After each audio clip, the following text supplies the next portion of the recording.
لا الہ الا اللہ محمد رسول اللہ لا الہ۔ السلام علیکم ورحمۃ اللہ وبرکاتہ۔ کیا حال ہے سب کا؟ الحمدللہ۔ نحمده ونصلی علی رسولہ الکریم، اما بعد فاعوذ باللہ من الشیطان الرجیم، بسم اللہ الرحمن الرحیم۔ رب اشرح لی صدری ویسر لی امری واحلل عقدۃ من لسانی یفقہوا قولی۔ زید بن ارقم رضی اللہ عنہ سے روایت ہے کہ نبی صلی اللہ علیہ وسلم نے فرمایا، اللہ عز و جل کی کتاب ہی اللہ کی رسی ہے، جو اس کی پیروی کرے گا وہ ہدایت پر رہے گا، اور جو اسے چھوڑ دے گا وہ گمراہی پر رہے گا۔ تو ہم سب کے لیے لازم ہے کہ ہم اللہ کی کتاب کو پکڑے رکھیں تاکہ ہم سیدھے راستے پر رہیں، صراط الذین انعمت علیہم، ان لوگوں کے راستے پر جن پر اللہ سبحانہ وتعالیٰ نے انعام کیا۔ قرآن مجید جو اللہ کی رسی ہے، اس کو پکڑنے کا مطلب کیا ہے کہ اس کو پڑھتے رہیں، اس کو سمجھتے رہیں، اس میں غور و فکر اور تدبر کرتے رہیں، کیونکہ کتاب کے آنے کا مقصد ہی یہی ہے۔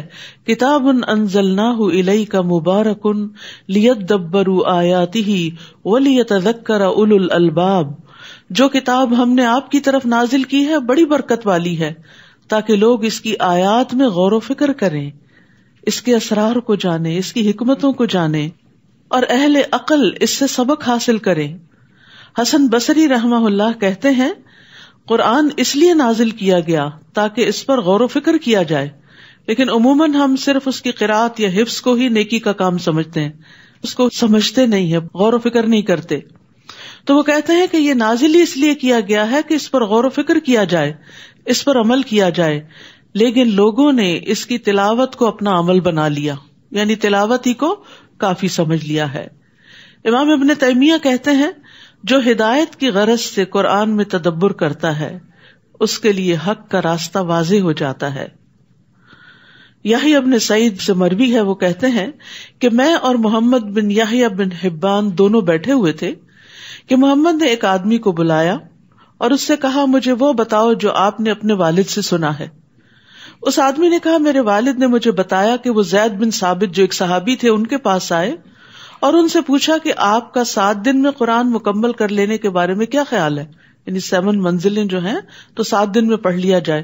زید نے کہا، یہ اچھا کام ہے، لیکن میں اسے آدھے مہینے یا 10 دن میں پڑھ کر مکمل کروں تو یہ مجھے 7 دن میں پڑھنے سے زیادہ عزیز ہے، اور آپ مجھ سے پوچھیں کہ ایسا کیوں ہے۔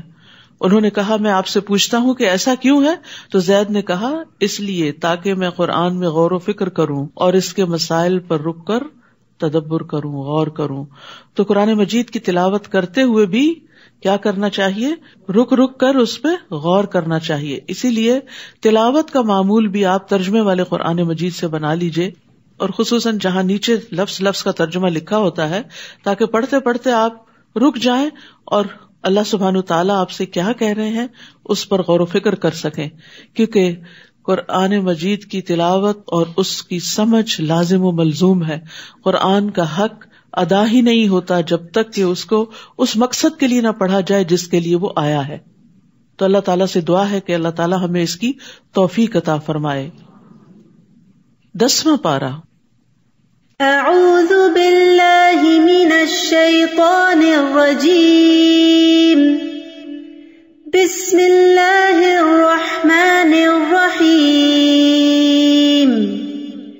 وَاعْلَمُوا أَنَّمَا غَنِمْتُم مِّن شَيْءٍ فَأَنَّ لِلَّهِ خُمُسَهُ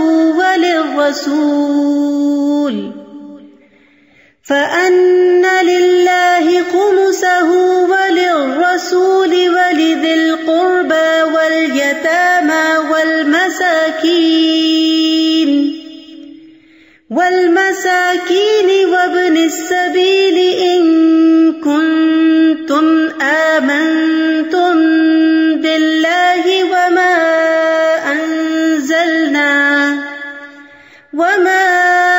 أَنزَلْنَا عَلَى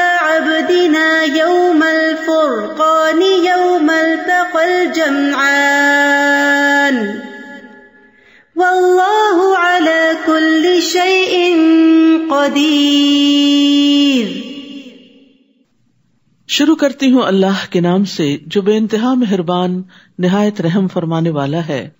جان لو کہ جو کچھ تم بطور غنیمت حاصل کرو تو اس کا 5واں حصہ اللہ کے لیے، رسول کے لیے اور اس کے قرابت داروں، مسکینوں اور مسافروں کے لیے ہے۔ اگر تم اللہ پر ایمان رکھتے ہو اور اس فتح و نصرت پر جو فیصلے کے دن ہم نے اپنے بندے پر نازل کی تھی، جبکہ دونوں لشکروں میں مقابلہ ہوا اور اللہ تعالیٰ ہر چیز پر قادر ہے۔ جنگ بدر ہی کے پس منظر میں آیات نازل ہوئی ہیں۔ جنگ بدر میں مسلمانوں کو مال غنیمت حاصل ہوا۔ اس وقت مال غنیمت کے بارے میں کوئی واضح قانون نہیں تھا، اس لیے اس بنا پر مسلمانوں میں آپس میں کچھ کشمکش بھی ہوئی اور ہر ایک نے اپنا حصہ جتانے کی کوشش کی، تو اس پر انہیں آپس کے تعلقات درست کرنے کے لیے کہا گیا، اور پھر تربیت کرنے کے بعد یہاں پر وہ طریقہ بتایا جا رہا ہے کہ مال غنیمت جو جنگ میں حاصل ہوگا وہ کس طرح تقسیم ہوگا۔ مال غنیمت پچھلی امتوں کے لیے حلال نہیں تھا، لیکن رسول اللہ صلی اللہ علیہ وسلم نے فرمایا میرے لیے مال غنیمت حلال کر دیا گیا، اور اس کی تقسیم کس طرح ہوگی کہ اس کے 5 حصے ہوں گے۔ 5واں حصہ اللہ کے لیے اور رسول کے لیے۔ اللہ کے لیے صرف برکت کے لیے یہاں پر آیا، ورنہ اللہ سبحانہ تعالیٰ تو خود سارے رزق کا مالک ہے، ہر چیز کا مالک ہے، اسے تو اس مال میں سے کچھ بھی نہیں چاہیے۔ لیکن یہ کہ 5واں حصہ جو خمس ہے وہ رسول اللہ صلی اللہ علیہ وسلم اور آپ کے قرابت داروں، مسکینوں، مسافروں کے لیے، اور پھر باقی جو ہیں حصے وہ جنگ میں شرکت کرنے والوں کے لیے ہیں، جن میں سے پیادہ جو ہے، جو پیدل ہے، اس کا 1 حصہ، اور جو گھڑ سوار ہے اس کے 2 حصے، ایک اس کا اور ایک اس کے گھوڑے کا خرچہ۔ اور اس طرح مال غنیمت کو تقسیم کرنے کا قانون دے دیا گیا۔ فرمایا اگر تم اللہ پر ایمان رکھتے ہو، یعنی اس کی صحیح تقسیم کا تعلق بھی ایمان کے ساتھ ہے۔ مال غنیمت امانت ہے۔ رسول اللہ صلی اللہ علیہ وسلم نے فرمایا مال غنیمت میں سے سوئی یا دھاگا یا اس سے بھی کم درجے کی چیز ہو تو وہ واپس کر دو، یعنی تقسیم سے پہلے کسی کو ایک سوئی بھی اس مال میں سے لینے کی اجازت نہیں۔ اور مال غنیمت میں خیانت سے بچو، کیونکہ وہ قیامت کے دن خائن کے لیے باعث عار اور ندامت ہوگی۔ اذ انتم بالعدوۃ الدنیا وهم بالعدوۃ القصویٰ، جب تم میدان جنگ کے اس کنارے پر تھے، یعنی مدینہ والی سائڈ پر، اور وہ دشمن پرلے کنارے پر تھے، یعنی جنگ بدر کی کچھ تصویر یہاں پیش کی جا رہی ہے۔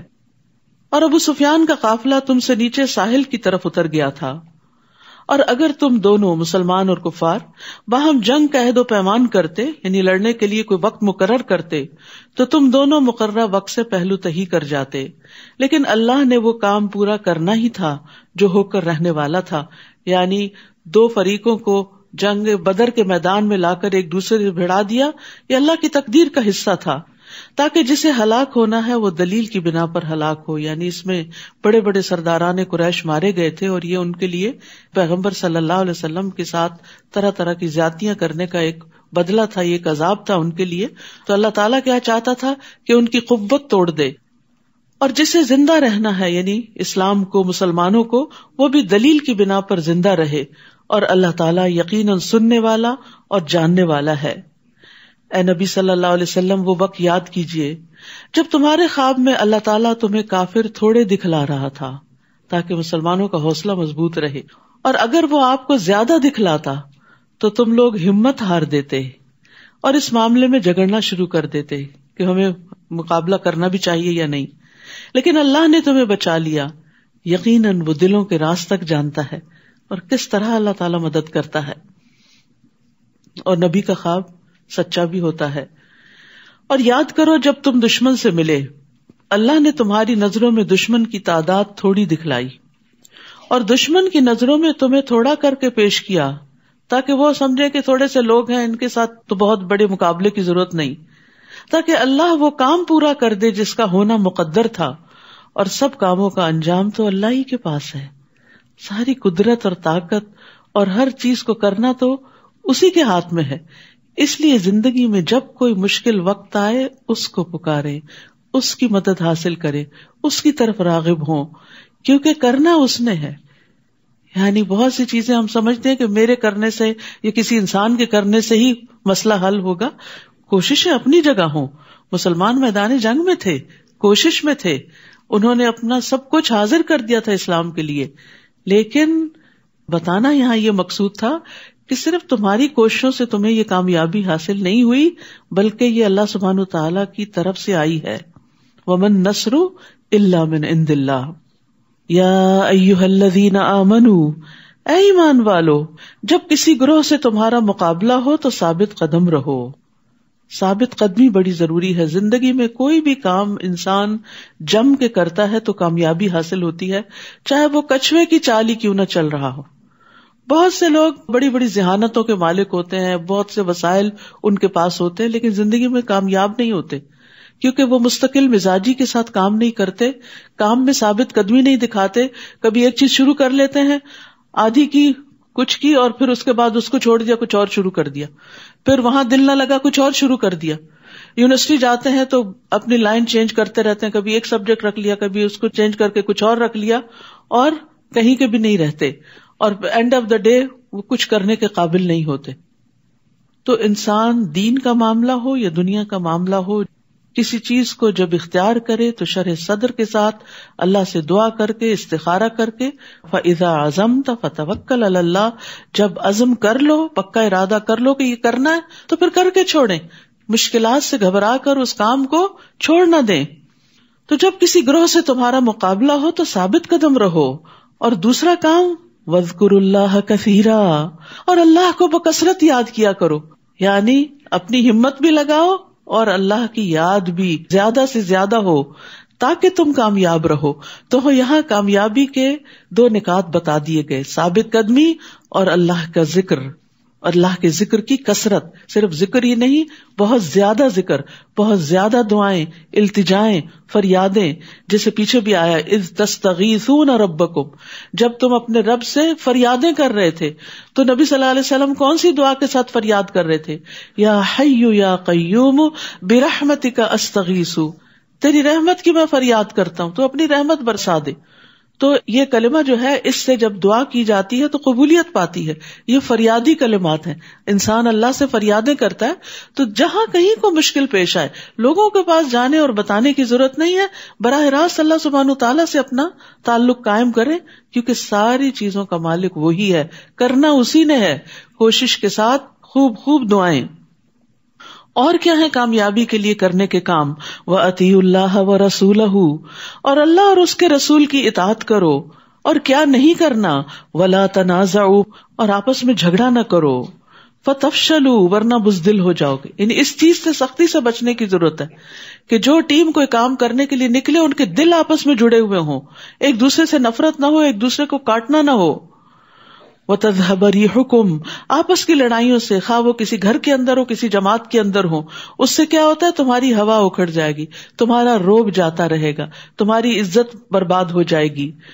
اور کیا کرو؟ وَاصْبِرُوا إِنَّ اللَّهَ مَعَ الصَّابِرِينَ, صبر سے کام لو, یقیناً اللہ سبحانہ وتعالیٰ صبر کرنے والوں کے ساتھ ہے. یعنی جو جمے رہیں, جو گھبراہٹ اور بے چینی اور اضطراب سے پرہیز کریں.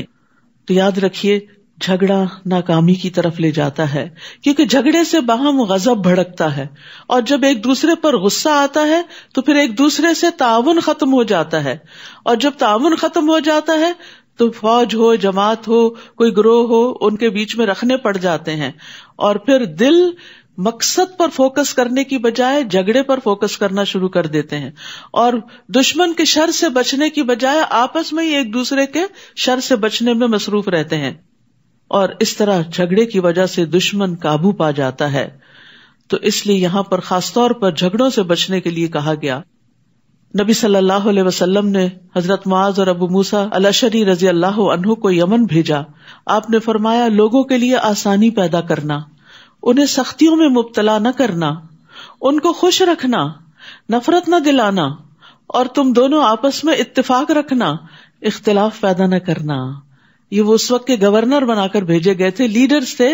تو ایک لیڈر کے اندر یہ کوالٹی ہونی چاہیے کہ وہ اپنے ساتھیوں کو اور اپنی جماعت کو پیار کے ساتھ, محبت کے ساتھ لے کر چلے, اور ان کے لیے آسانیاں پیدا کرے. یہ نہیں کہ اب آپ کو اتھارٹی مل گئی ہے اور آپ دوسروں پر حکم چلا کر ان کی زندگی دوبھر کر دیں اور ان پر سختیاں کریں. نہیں، ان کو خوش رکھیں، نفرت نہ دلائیں، اتفاق رکھیں، اختلاف پیدا نہ کریں. یہ ہے کامیابی کی علامات. جس قوم کے اندر، جس گروہ کے اندر یہ خوبیاں پیدا ہو جاتی ہیں وہ ترقی کی منزلیں طے کرنے لگتی ہے. جابر رضی اللہ عنہ سے روایت ہے کہ میں نے نبی صلی اللہ علیہ وسلم کو فرماتے ہوئے سنا، یقیناً شیطان اس بات سے مایوس ہو چکا ہے کہ جزیرۃ العرب میں نمازی اس کی عبادت کریں، لیکن وہ ان میں لڑائی اور فساد کرا دے گا. لوگ آپس میں لڑیں گے، دین سب کا ایک ہوگا لیکن دل جدا ہو جائیں گے. تو یاد رکھیے کسی بھی معاملے میں جھگڑا پسندیدہ نہیں. جھگڑا چھوڑنے والے کے لیے جنت کا وعدہ ہے. رسول اللہ صلی اللہ علیہ وسلم نے فرمایا، میں اس شخص کے لیے جنت کے اطراف میں ایک گھر کا ضامن ہوں جو حق پر ہونے کے باوجود جھگڑا چھوڑ دے. یعنی حق اس کا ہے لیکن وہ وڈرا کر لے اور صلح کر لے. پھر فرمایا، اور ان لوگوں کی طرح نہ ہو جانا جو اپنے گھروں سے اتراتے ہوئے اور لوگوں کو اپنی شان دکھلاتے ہوئے نکلے. اشارہ ہے کفار قریش کی طرف کہ جو مقابلے کے لیے آ رہے تھے تو بہت دھوم دھڑاکے کے ساتھ. یہ لوگ اللہ کی راہ سے روکتے تھے اور جو کچھ وہ کرتے تھے اللہ ان کا احاطہ کیے ہوئے ہے. یعنی یہ لوگ نبی صلی اللہ علیہ وسلم کی لائی ہوئی دعوت کا انکار کرتے تھے اور لوگوں کو آپ کی طرف آنے نہیں دیتے تھے اور اپنے غلط کاموں پر بھی اترانے والے تھے. یاد رکھیے اترانا اور فخر جتانا اللہ سبحانہ تعالیٰ کو پسند نہیں. نبی صلی اللہ علیہ وسلم نے فرمایا، جو شہرت کا طالب ہو اللہ تعالیٰ اس کی شہرت قیامت کے دن سب کو سنا دے گا. جو کوئی لوگوں کو دکھانے کے لیے کوئی کام کرے گا اللہ تعالیٰ قیامت کے دن اس کو سب لوگوں کو دکھا دے گا. یعنی اس کے دھوکے کو، اس کے فریب اور فراڈ کو سب کے سامنے کر دے گا کہ بظاہر اس نے اپنے اوپر دین کا لبادہ اوڑا ہوا تھا لیکن یہ دراصل اپنے آپ کو نمایاں کرنا چاہتا تھا. وَإِذْ زَيَّنَ لَهُمُ الشَّيْطَانُ أَعْمَالَهُمْ، جبکہ شیطان نے ان کے لیے ان کے اعمال خوشنما بنا کر دکھائے اور کہنے لگا آج تم پر کوئی غالب نہیں آ سکتا. یعنی شیطان نے نبی صلی اللہ علیہ وسلم کے دشمنوں کو، مخالف فوج کو دھوکے میں مبتلا کیا کہ تمہاری طاقت زیادہ ہے اور تمہاری شان و شوکت زیادہ ہے، مسلمان تو تعداد میں بہت کم ہیں اور ان کے پاس تو اسلحہ بھی نہیں، لہٰذا تم ہی غالب آؤ گے اور میں تمہارا مددگار ہوں. کہتے کہ شیطان بنو مدلج کے ایک لیڈر کی شکل میں آیا اور کہنے لگا کہ ہم بھی تمہارے ساتھ ہیں، تم گھبراؤ نہیں.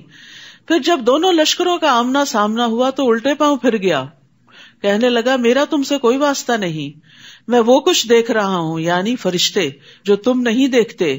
مجھے اللہ سے ڈر لگتا ہے اور اللہ سخت سزا دینے والا ہے.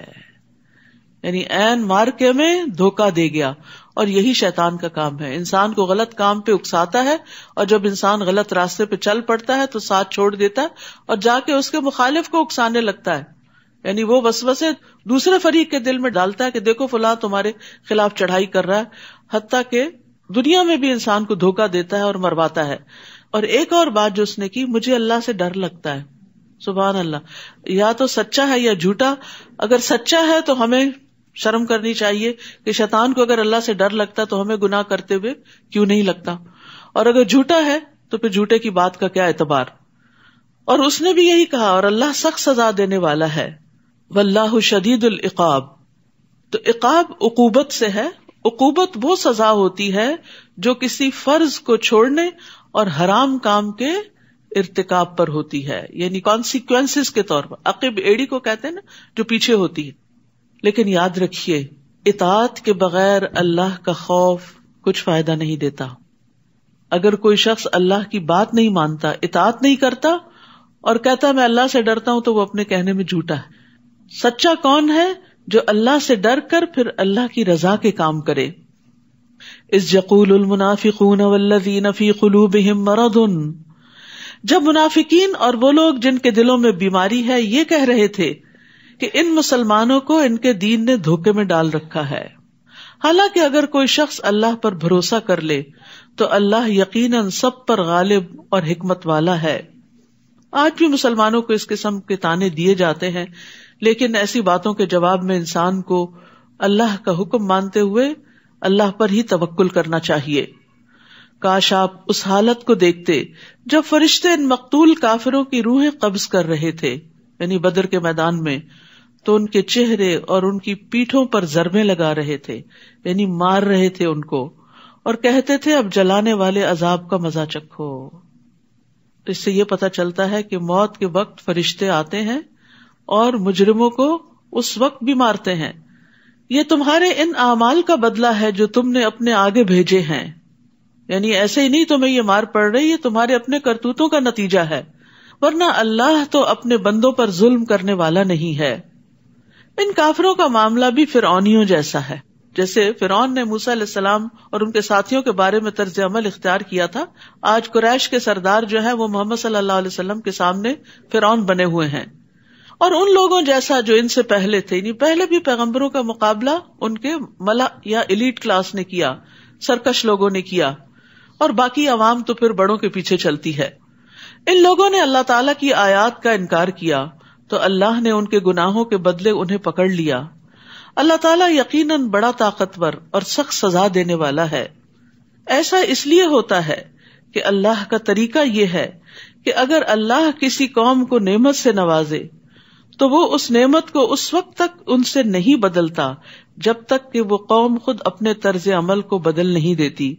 اللہ سب کچھ سننے اور جاننے والا ہے۔ تو یاد رکھیے نعمتیں برقرار رہتی ہیں اگر انسان اطاعت گزار اور شکر گزار رہتا ہے۔ اسی طرح برا حال بھی نہیں بدلتا انسان کا اچھے حال میں جب تک انسان اللہ کی اطاعت کی طرف نہیں آتا۔ اللہ سبحانہ تعالیٰ کا فرمان کیا ہے کہ جس قوم پر اللہ کوئی انعام کرتا ہے اللہ اس انعام کو اس وقت تک نہیں بدلتا جب تک وہ ناشکری نہ کریں اور شکر گزاری کو چھوڑ نہ دیں۔ جب وہ ناشکری کرنے لگتے ہیں تو اللہ تعالیٰ اپنے دیے گئے انعام کو ان سے بدل دیتا ہے، نعمتیں چھن جاتی ہیں یا فوراً یا ایک وقت کے بعد۔ آج آپ دیکھیے کہ جس طرح ہم اس وقت ریسورسز کو غلط طریقے سے استعمال کر رہے ہیں، جیسے کچھ ممالک میں پانی کی کمی ہوتی چلی جا رہی، اس کے باوجود پانی کا جو ضیاع ہے اس سے لوگ پرہیز نہیں کرتے، تو یہ سب نعمتیں ہیں اللہ کی، اللہ تعالیٰ دیتا ہے، لیکن جب لوگ نعمتوں کو ابیوز کرتے ہیں تو پھر اللہ سبحانہ تعالیٰ ان کو مشقتوں میں ڈال دیتا ہے۔ تو انسان کو چاہیے کہ نعمتوں کا صحیح استعمال کرے، نعمت استعمال کر کے شکر گزار ہو اور اللہ تعالیٰ سے مزید نعمتیں طلب کرتا رہے، تو دنیا اور آخرت میں خیر کا باعث بننے والی نعمتوں کا سوال کرنا چاہیے۔ انس رضی اللہ عنہ کہتے ہیں کہ ایک مرتبہ رسول اللہ صلی اللہ علیہ وسلم اپنے کسی صحابی کی عیادت کے لیے تشریف لے گئے، وہ چوزے کی طرح ہو چکے تھے، تو آپ نے ان سے پوچھا کیا تم اللہ تعالیٰ سے کوئی دعا مانگتے تھے؟ اس نے کہا جی ہاں، میں یہ دعا مانگتا تھا کہ اے اللہ تو نے مجھے آخرت میں جو سزا دینی ہے وہ دنیا میں ہی دے دے۔ تو رسول اللہ صلی اللہ علیہ وسلم نے اس سے فرمایا تم اللہ کے عذاب کی طاقت نہیں رکھتے، تم نے یہ دعا کیوں نہ کی اللہم ربنا آتنا فی الدنیا حسنہ وفی الآخرۃ حسنہ وقنا عذاب النار، یعنی سزا نہیں کبھی مانگنی چاہیے بلکہ بھلائیاں مانگنی چاہیے۔ مصیبت اور پریشانی میں بھی اللہ تعالیٰ سے عافیت مانگنی چاہیے، بیماری ہو تو شفا مانگنی چاہیے۔ كدأب آل فرعون والذین من قبلہم کذبوا بآیات ربہم فأہلکناہم بذنوبہم واغرقنا آل فرعون وکل کانوا ظالمین۔ ان لوگوں کا معاملہ یعنی نبی صلی اللہ علیہ وسلم کے ان دشمنوں کا معاملہ بھی آل فرعون جیسا ہے اور ان لوگوں جیسا جو ان سے پہلے تھے، یعنی پچھلے انبیاء کے جو دشمن تھے، انہوں نے اپنے رب کی آیات کو جھٹلایا تو ہم نے انہیں ان کے گناہوں کی پاداش میں ہلاک کر دیا اور فرعون کی قوم کو غرق کر دیا، کیونکہ فرعون ان سب کے مقابلے میں زیادہ سخت دشمن تھا اور یہ سبھی لوگ ظالم تھے۔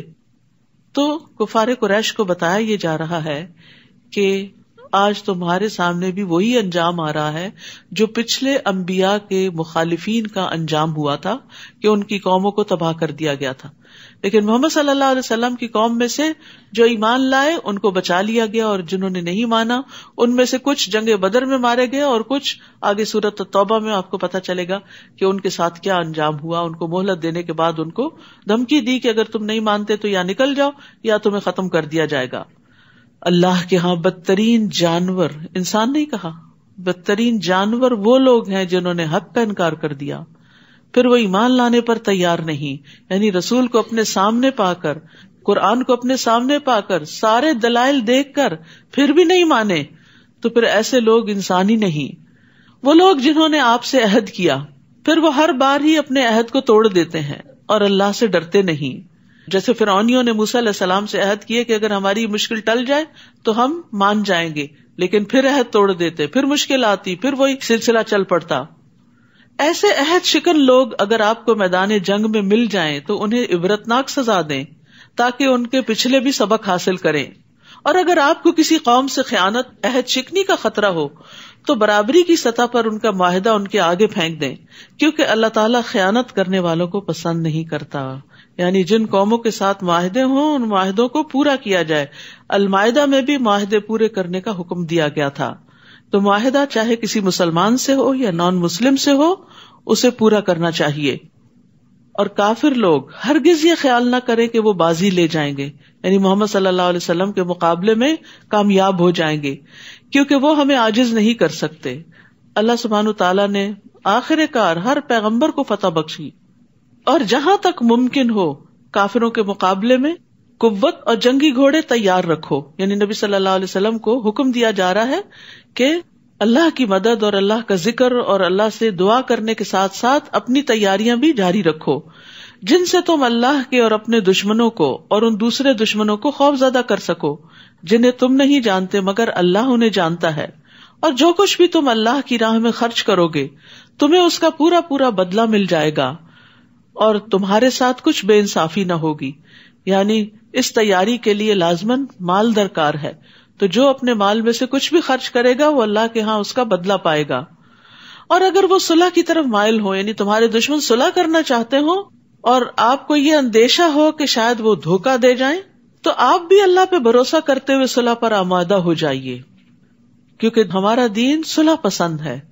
جنگ صرف بوقت ضرورت ہے. یقیناً وہ سب کچھ سننے والا اور جاننے والا ہے. اور اگر وہ آپ کو دھوکہ دینے کا ارادہ رکھتے ہوں تو آپ کے لیے اللہ کافی ہے. وہی تو ہے جس نے اپنی مدد سے اور مسلمانوں کے ذریعے آپ کی تائید کی اور ان صحابہ کرام کے دلوں میں الفت ڈال دی، باہم محبت ڈال دی. اگر وہ سب کچھ خرچ کر ڈالتے جو اس زمین میں موجود ہے تو بھی آپ ان کے دلوں میں الفت پیدا نہیں کر سکتے تھے. محبتیں مال سے پیدا نہیں کی جا سکتی. بعض گھرانوں میں آپ دیکھیں کہ شوہر بڑے بڑے قیمتی تحفے بیویوں کو لا کر دیتے ہیں، لیکن وقت نہیں دیتے، پاس نہیں بیٹھتے، جذبات کا خیال نہیں رکھتے. وہ سمجھتے ہیں کہ صرف مال دے کے خوش کیا جا سکتا ہے، تو وہ کبھی بھی اپنی بیوی کی محبت حاصل نہیں کر سکتے. اس کے برعکس ایک غریب شوہر جو بیوی کے جذبات کا خیال رکھتا ہے، اپنی حیثیت کے مطابق اس کی ضروریات کا خیال رکھتا ہے، کیئرنگ ہے، وہ کہیں زیادہ جواب میں محبت اور عزت پاتا ہے. اور یہ کسی بھی رشتے اور کسی بھی ریلیشن کے معاملے میں ہے کہ آپ لوگوں کو مال سے نہیں خرید سکتے. مال سے خریدے ہوئے لوگ وقتی فائدہ دے سکتے ہیں آپ کو، ان کے دلوں میں آپ کی مستقل محبت نہیں ہو سکتی. تو یہاں بھی اللہ سبحانہ تعالیٰ فرما رہے ہیں کہ یہ محبت اللہ نے دلوں میں ڈالی ہے. اگر آپ وہ سب کچھ خرچ کر ڈالتے جو زمین میں، پورے کی پوری دولت، پوری زمین کا سامان، تو بھی آپ ان کے دلوں میں الفت نہیں پیدا کر سکتے تھے. یہ دل جو ہے نا، یہ اللہ کے ہاتھ میں ہوتے ہیں. اللہ جس کے دل میں جس کی محبت ڈال دے، یہ اسی کا کام ہے. اس لیے اگر لوگوں کے دلوں میں آپ سمجھیں کہ بچے آپ سے محبت نہیں کرتے، یا بہن بھائیوں کے دلوں میں محبت نہیں آپ کے لیے، یا شوہر کے دل میں نہیں، تو یہ بھی اللہ سے مانگیے کہ اللہ ان کے دلوں کو ہمارے لیے مسخر کر دے اور ہماری طرف راغب کر دے، تاکہ ہم اس دنیا میں بھی ایک اچھے خوشگوار ریلیشن شپ میں ہوں. کیونکہ جب آپ کسی سے محبت کرتے ہو، جواب میں آپ کو محبت نہ ملے تو یہ بڑی تکلیف دہ بات ہوتی ہے. فرمایا یہ اللہ ہی ہے جس نے ان میں الفت ڈال دی، کیونکہ وہ سب پر غالب اور حکمت والا ہے. ابن عباس کہتے ہیں بے شک جب اللہ کچھ دلوں کو ایک دوسرے کے قریب کر دیتا ہے تو کوئی چیز انہیں دور نہیں کر سکتی. یعنی آپ ایک دوسرے کے خلاف بھی ان کو بھڑکائیں تو آپ انہیں توڑ نہیں سکتے. بازو کو دشمن کی یہ چال ہوتی ہے پھوٹ ڈالنے کے لیے ایک دوسرے کے درمیان غلط فہمیاں ڈالنا. پھر انہوں نے اسی آیت کی تلاوت کی کہ لوگوں کی ڈالی ہوئی غلط فہمیاں کوئی نقصان نہیں دیتی اگر اللہ محبت ڈالے رکھے.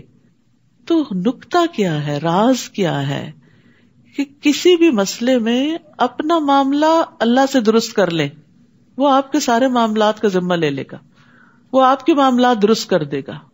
ہم بعض اوقات دوسروں کو بلیم کرنا شروع کر دیتے ہیں یا صرف رونے دھونے سے کام لیتے ہیں، اللہ سبحانہ وتعالیٰ کی طرف رجوع نہیں کرتے اور مسائل حل نہیں ہوتے. تو سب سے آسان طریقہ کیا ہے؟ ایاک نعبد و ایاک نستعین.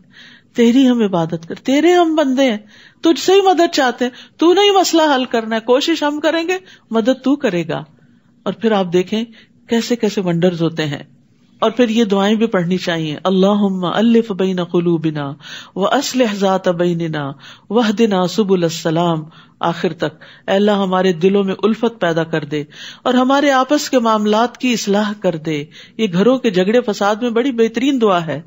اور ہمیں سلامتی کے راستوں کی طرف رہنمائی فرما اور ہمیں اندھیروں سے نجات دے کر نور کی طرف لے آ، اور ہمیں تمام ظاہری اور چھپی بدکاریوں سے محفوظ رکھ، اور ہمارے کانوں اور ہماری آنکھوں اور ہمارے دلوں اور ہمارے گھر والوں اور ہمارے بچوں میں برکتیں عطا فرما اور ہماری توبہ قبول فرما.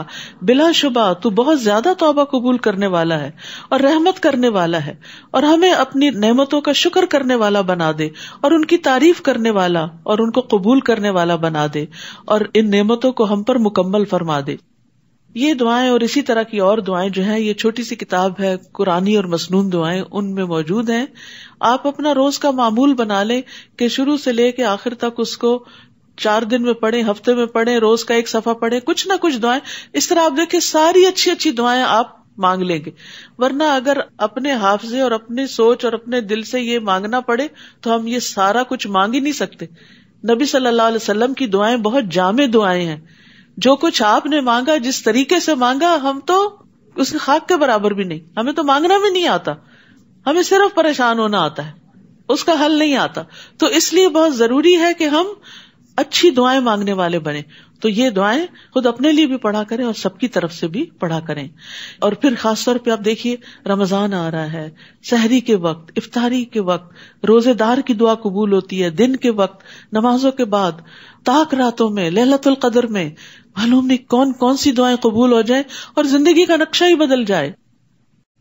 یا ایھا النبی حسبک اللہ ومن اتبعک من المؤمنین، اے نبی آپ کے لیے اور ان مومنوں کے لیے جو آپ کے حکم پر چلتے ہیں اللہ ہی کافی ہے.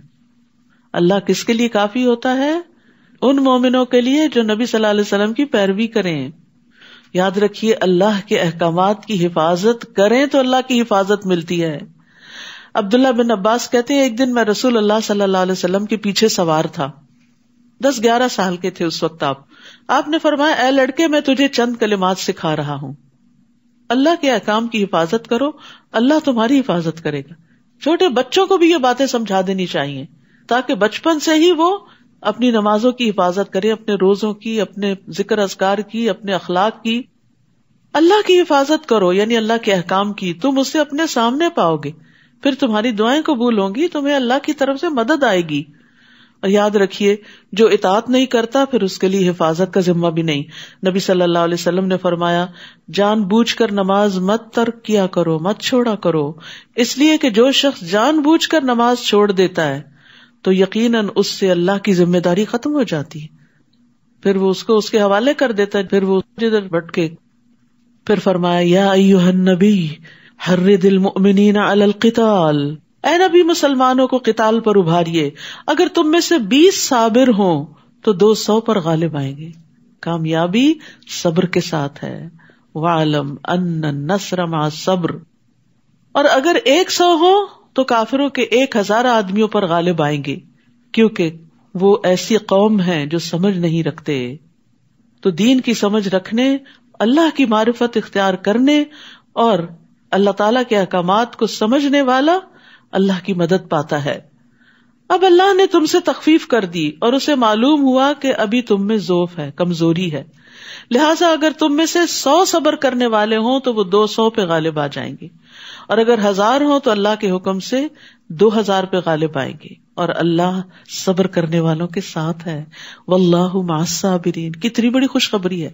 سفر مشکل ہوتا ہے نا، جب کوئی تکلیف دینے والی بات یا کام یا چیز سامنے آتی ہے یا کوئی غم دینے والی یا خوف میں مبتلا کرنے والی، تو ہم صبر کا دامن چھوڑ دیتے ہیں اور سمجھتے ہیں کہ شاید واویلا کرنے سے مسائل حل ہو جائیں گے، جبکہ یہاں پر کیا کہا کہ صبر کرو، اللہ سے مدد مانگو. اس انرجی کو جو غم اور خوف اور دکھ پریشانی میں لگ رہی ہے اس کو دعاؤں میں کنورٹ کر لو تو اللہ کی مدد آ جائے گی.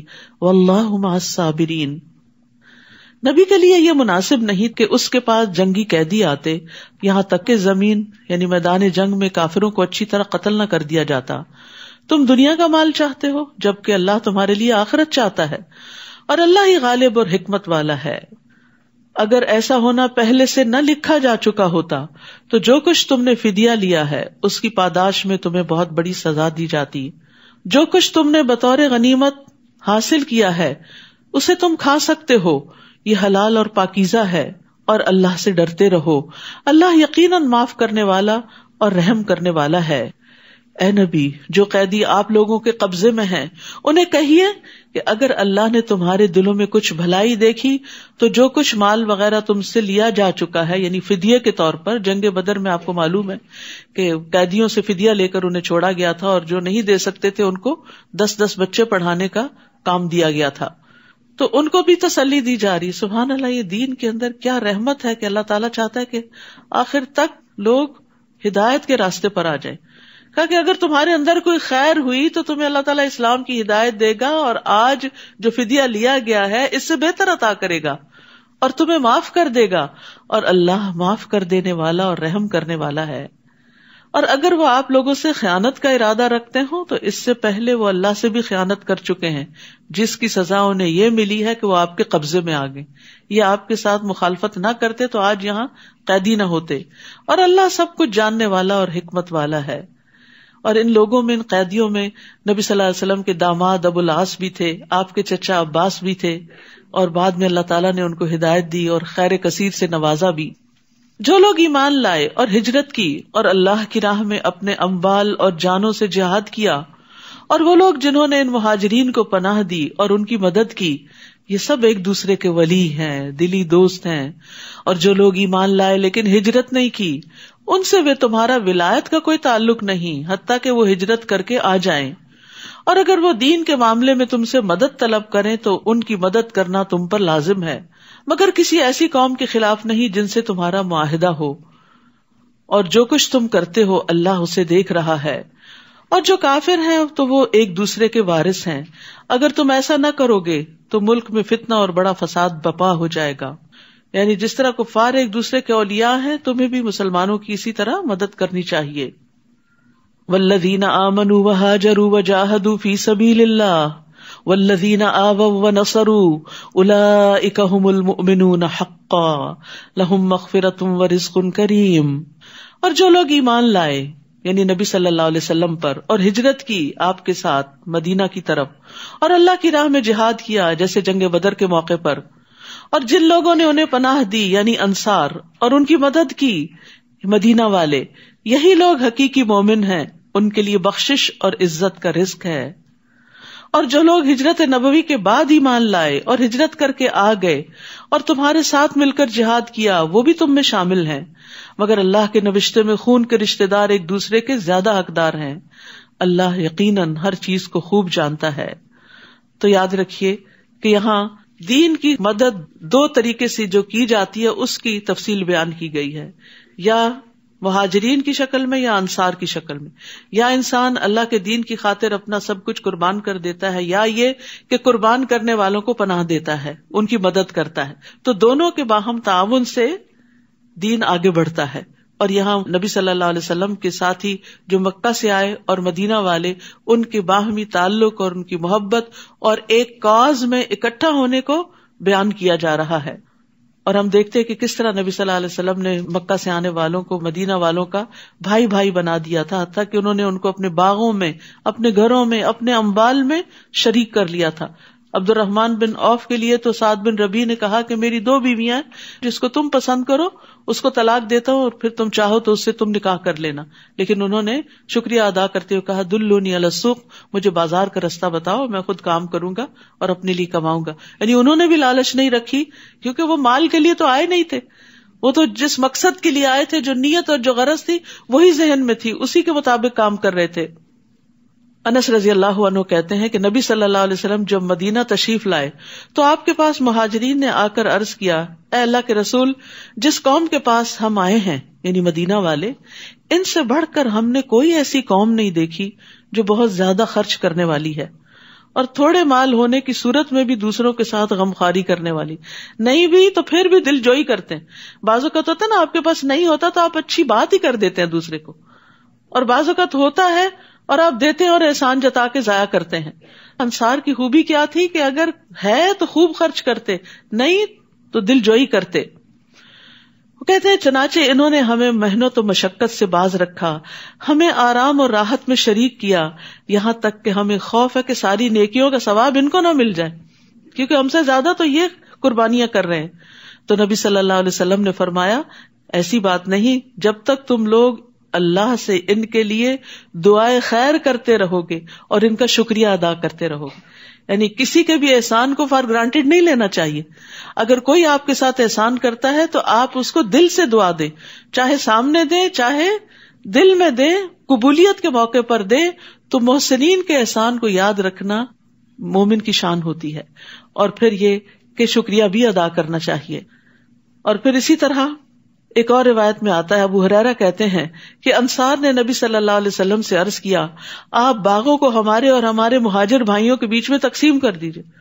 آپ نے دیکھا ہوگا کوئی بھی فارمر اپنی لینڈ پراپرٹی کسی کو نہیں دینا چاہتا, لیکن کتنا بڑا دل تھا کہ آپ تقسیم کر دیں. آپ نے فرمایا نہیں. اس پر انصار نے مہاجرین سے کہا, آپ لوگ ہمارے باغوں کی دیکھ بھال کا ذمہ لیں, ہم آپ کو پیداوار میں شریک کر لیں گے. مہاجرین نے کہا ہم نے سنا اور ہم نے مان لیا. لیکن انصار ہمیشہ ان کا خیال رکھنے والے تھے. انس رضی اللہ عنہ سے روایت ہے, انہوں نے کہا رسول اللہ صلی اللہ علیہ وسلم نے ارادہ فرمایا کہ بحرین کے علاقے میں کچھ جاگیریں لوگوں کو دیں. انصار نے مشورہ دیا کہ آپ ایسا نہ کریں یہاں تک کہ ہمارے مہاجرین بھائیوں کو بھی جاگیریں دیں جیسا کہ آپ ہمیں دیں گے. ان کو دے رہے تھے آپ, اور انہوں نے کہا کہ نہیں ہم اس وقت تک نہیں لیں گے جب تک ان کو نہیں ملے گا. یہ کیسا دل ہوتا ہے. اور یہ وسعت کب آتی ہے؟ جب پتا ہوتا ہے کہ ہر چیز کا اجر اللہ سے ملنے والا ہے, اور اس کا صرف پتہ ہی نہیں ہوتا, یقین بھی ہوتا ہے. تو جو شخص اللہ پہ بھروسہ کرتا ہے, اللہ سے اجر کی توقع رکھتا ہے, اس کے دل سے دنیا کے مال کی لالچ نکل جاتی ہے, اور سمجھتا ہے اللہ کا دیا ہوا ہے, اور اللہ تعالیٰ نے اگر آج دیا تو وہ کل بھی دے گا. تو اگر ہم نے کسی کو دیا تو کمی تھوڑی آ جائے گی. آپ صلی اللہ علیہ وسلم نے فرمایا ان قریب تم دیکھو گے کہ لوگوں کو تم پر ترجیح دی جائے گی, ایسے حالات میں میری ملاقات تک صبر کرنا, بے چین نہ ہونا. سورۃ التوبہ. اعوذ باللہ من الشیطان الرجیم. براءۃ من اللہ ورسولہ الی الذین عاہدتم من المشرکین فسیحوا فی الارض 4 اشہر واعلموا انکم غیر معجز اللہ وَأَنَّ اللَّهَ مُخْزِي الْكَافِرِينَ. اس سورت کے 2 نام ہیں, سورۃ البراءہ اور سورۃ التوبہ, جبکہ اجتہادی طور پر اس کے 19 اور نام بھی بتائے گئے ہیں. یہ سورت بسم اللہ کے بغیر شروع ہوتی ہے. نبی صلی اللہ علیہ وسلم نے اس کو اسی طرح لکھوایا, اور پھر جب مصحف عثمانی تیار کیا گیا تو اس میں بھی اس کو اسی طرح لکھ دیا گیا. علی بن ابی طالب کہتے ہیں بسم اللہ امان ہوتی ہے. اس صورت میں جہاد کا حکم نازل ہوا ہے, اسی وجہ سے اس کے شروع میں امان کو ذکر نہیں کیا گیا. اور توبہ کا لفظ سب سے زیادہ بار اس صورت میں قرآن مجید میں آتا ہے, 16 بار تقریباً, اور اس کے بعد سورت البقرہ میں 13 بار آتا ہے. تو اس کا نام بھی پھر سورت التوبہ ہے. سورت الانفال جنگ بدر کے بعد نازل ہوئی, جو مدینہ کی ابتدائی صورتوں میں سے ہے, اور یہ بھی مدنی صورت ہی ہے. یہ آخری جنگ تبوک کے بعد اور کچھ اس دوران نازل ہوئی. تو ایک ابتدا ہے اور ایک انتہا ہے, اور دونوں کا مضمون باہم ملتا جلتا ہے. دونوں میں غزوات سے متعلق زیادہ تر احکامات ہیں, اور اس کے علاوہ بھی اصلاح اور تزکیہ اور تربیہ کی بہت سی باتیں ہیں. براءۃ من اللہ ورسولہ الی الذین عاہدتم من المشرکین. جن مشرکوں سے تم نے معاہدے کر رکھے تھے, اب اللہ اور اس کا رسول ایسے معاہدوں سے دستبردار ہوتے ہیں. یعنی جن سے جنگ نہ کرنے کا معاہدہ تھا, اب وہ معاہدے ختم کیے جا رہے ہیں, کیونکہ نبی صلی اللہ علیہ وسلم آخری نبی تھے, آپ کے ذریعے دین کو مکمل کرنا تھا. اور اب جو آپ کے مخالفین تھے، جو آپ کے معاندین تھے، ان کو وارننگ دی جا رہی ہے کہ اب اپنا مستقبل تم سوچ لو، اگر تم نے نبی کا ساتھ نہیں دیا تو پھر تمہارے لیے یہاں کوئی ٹھکانہ نہیں۔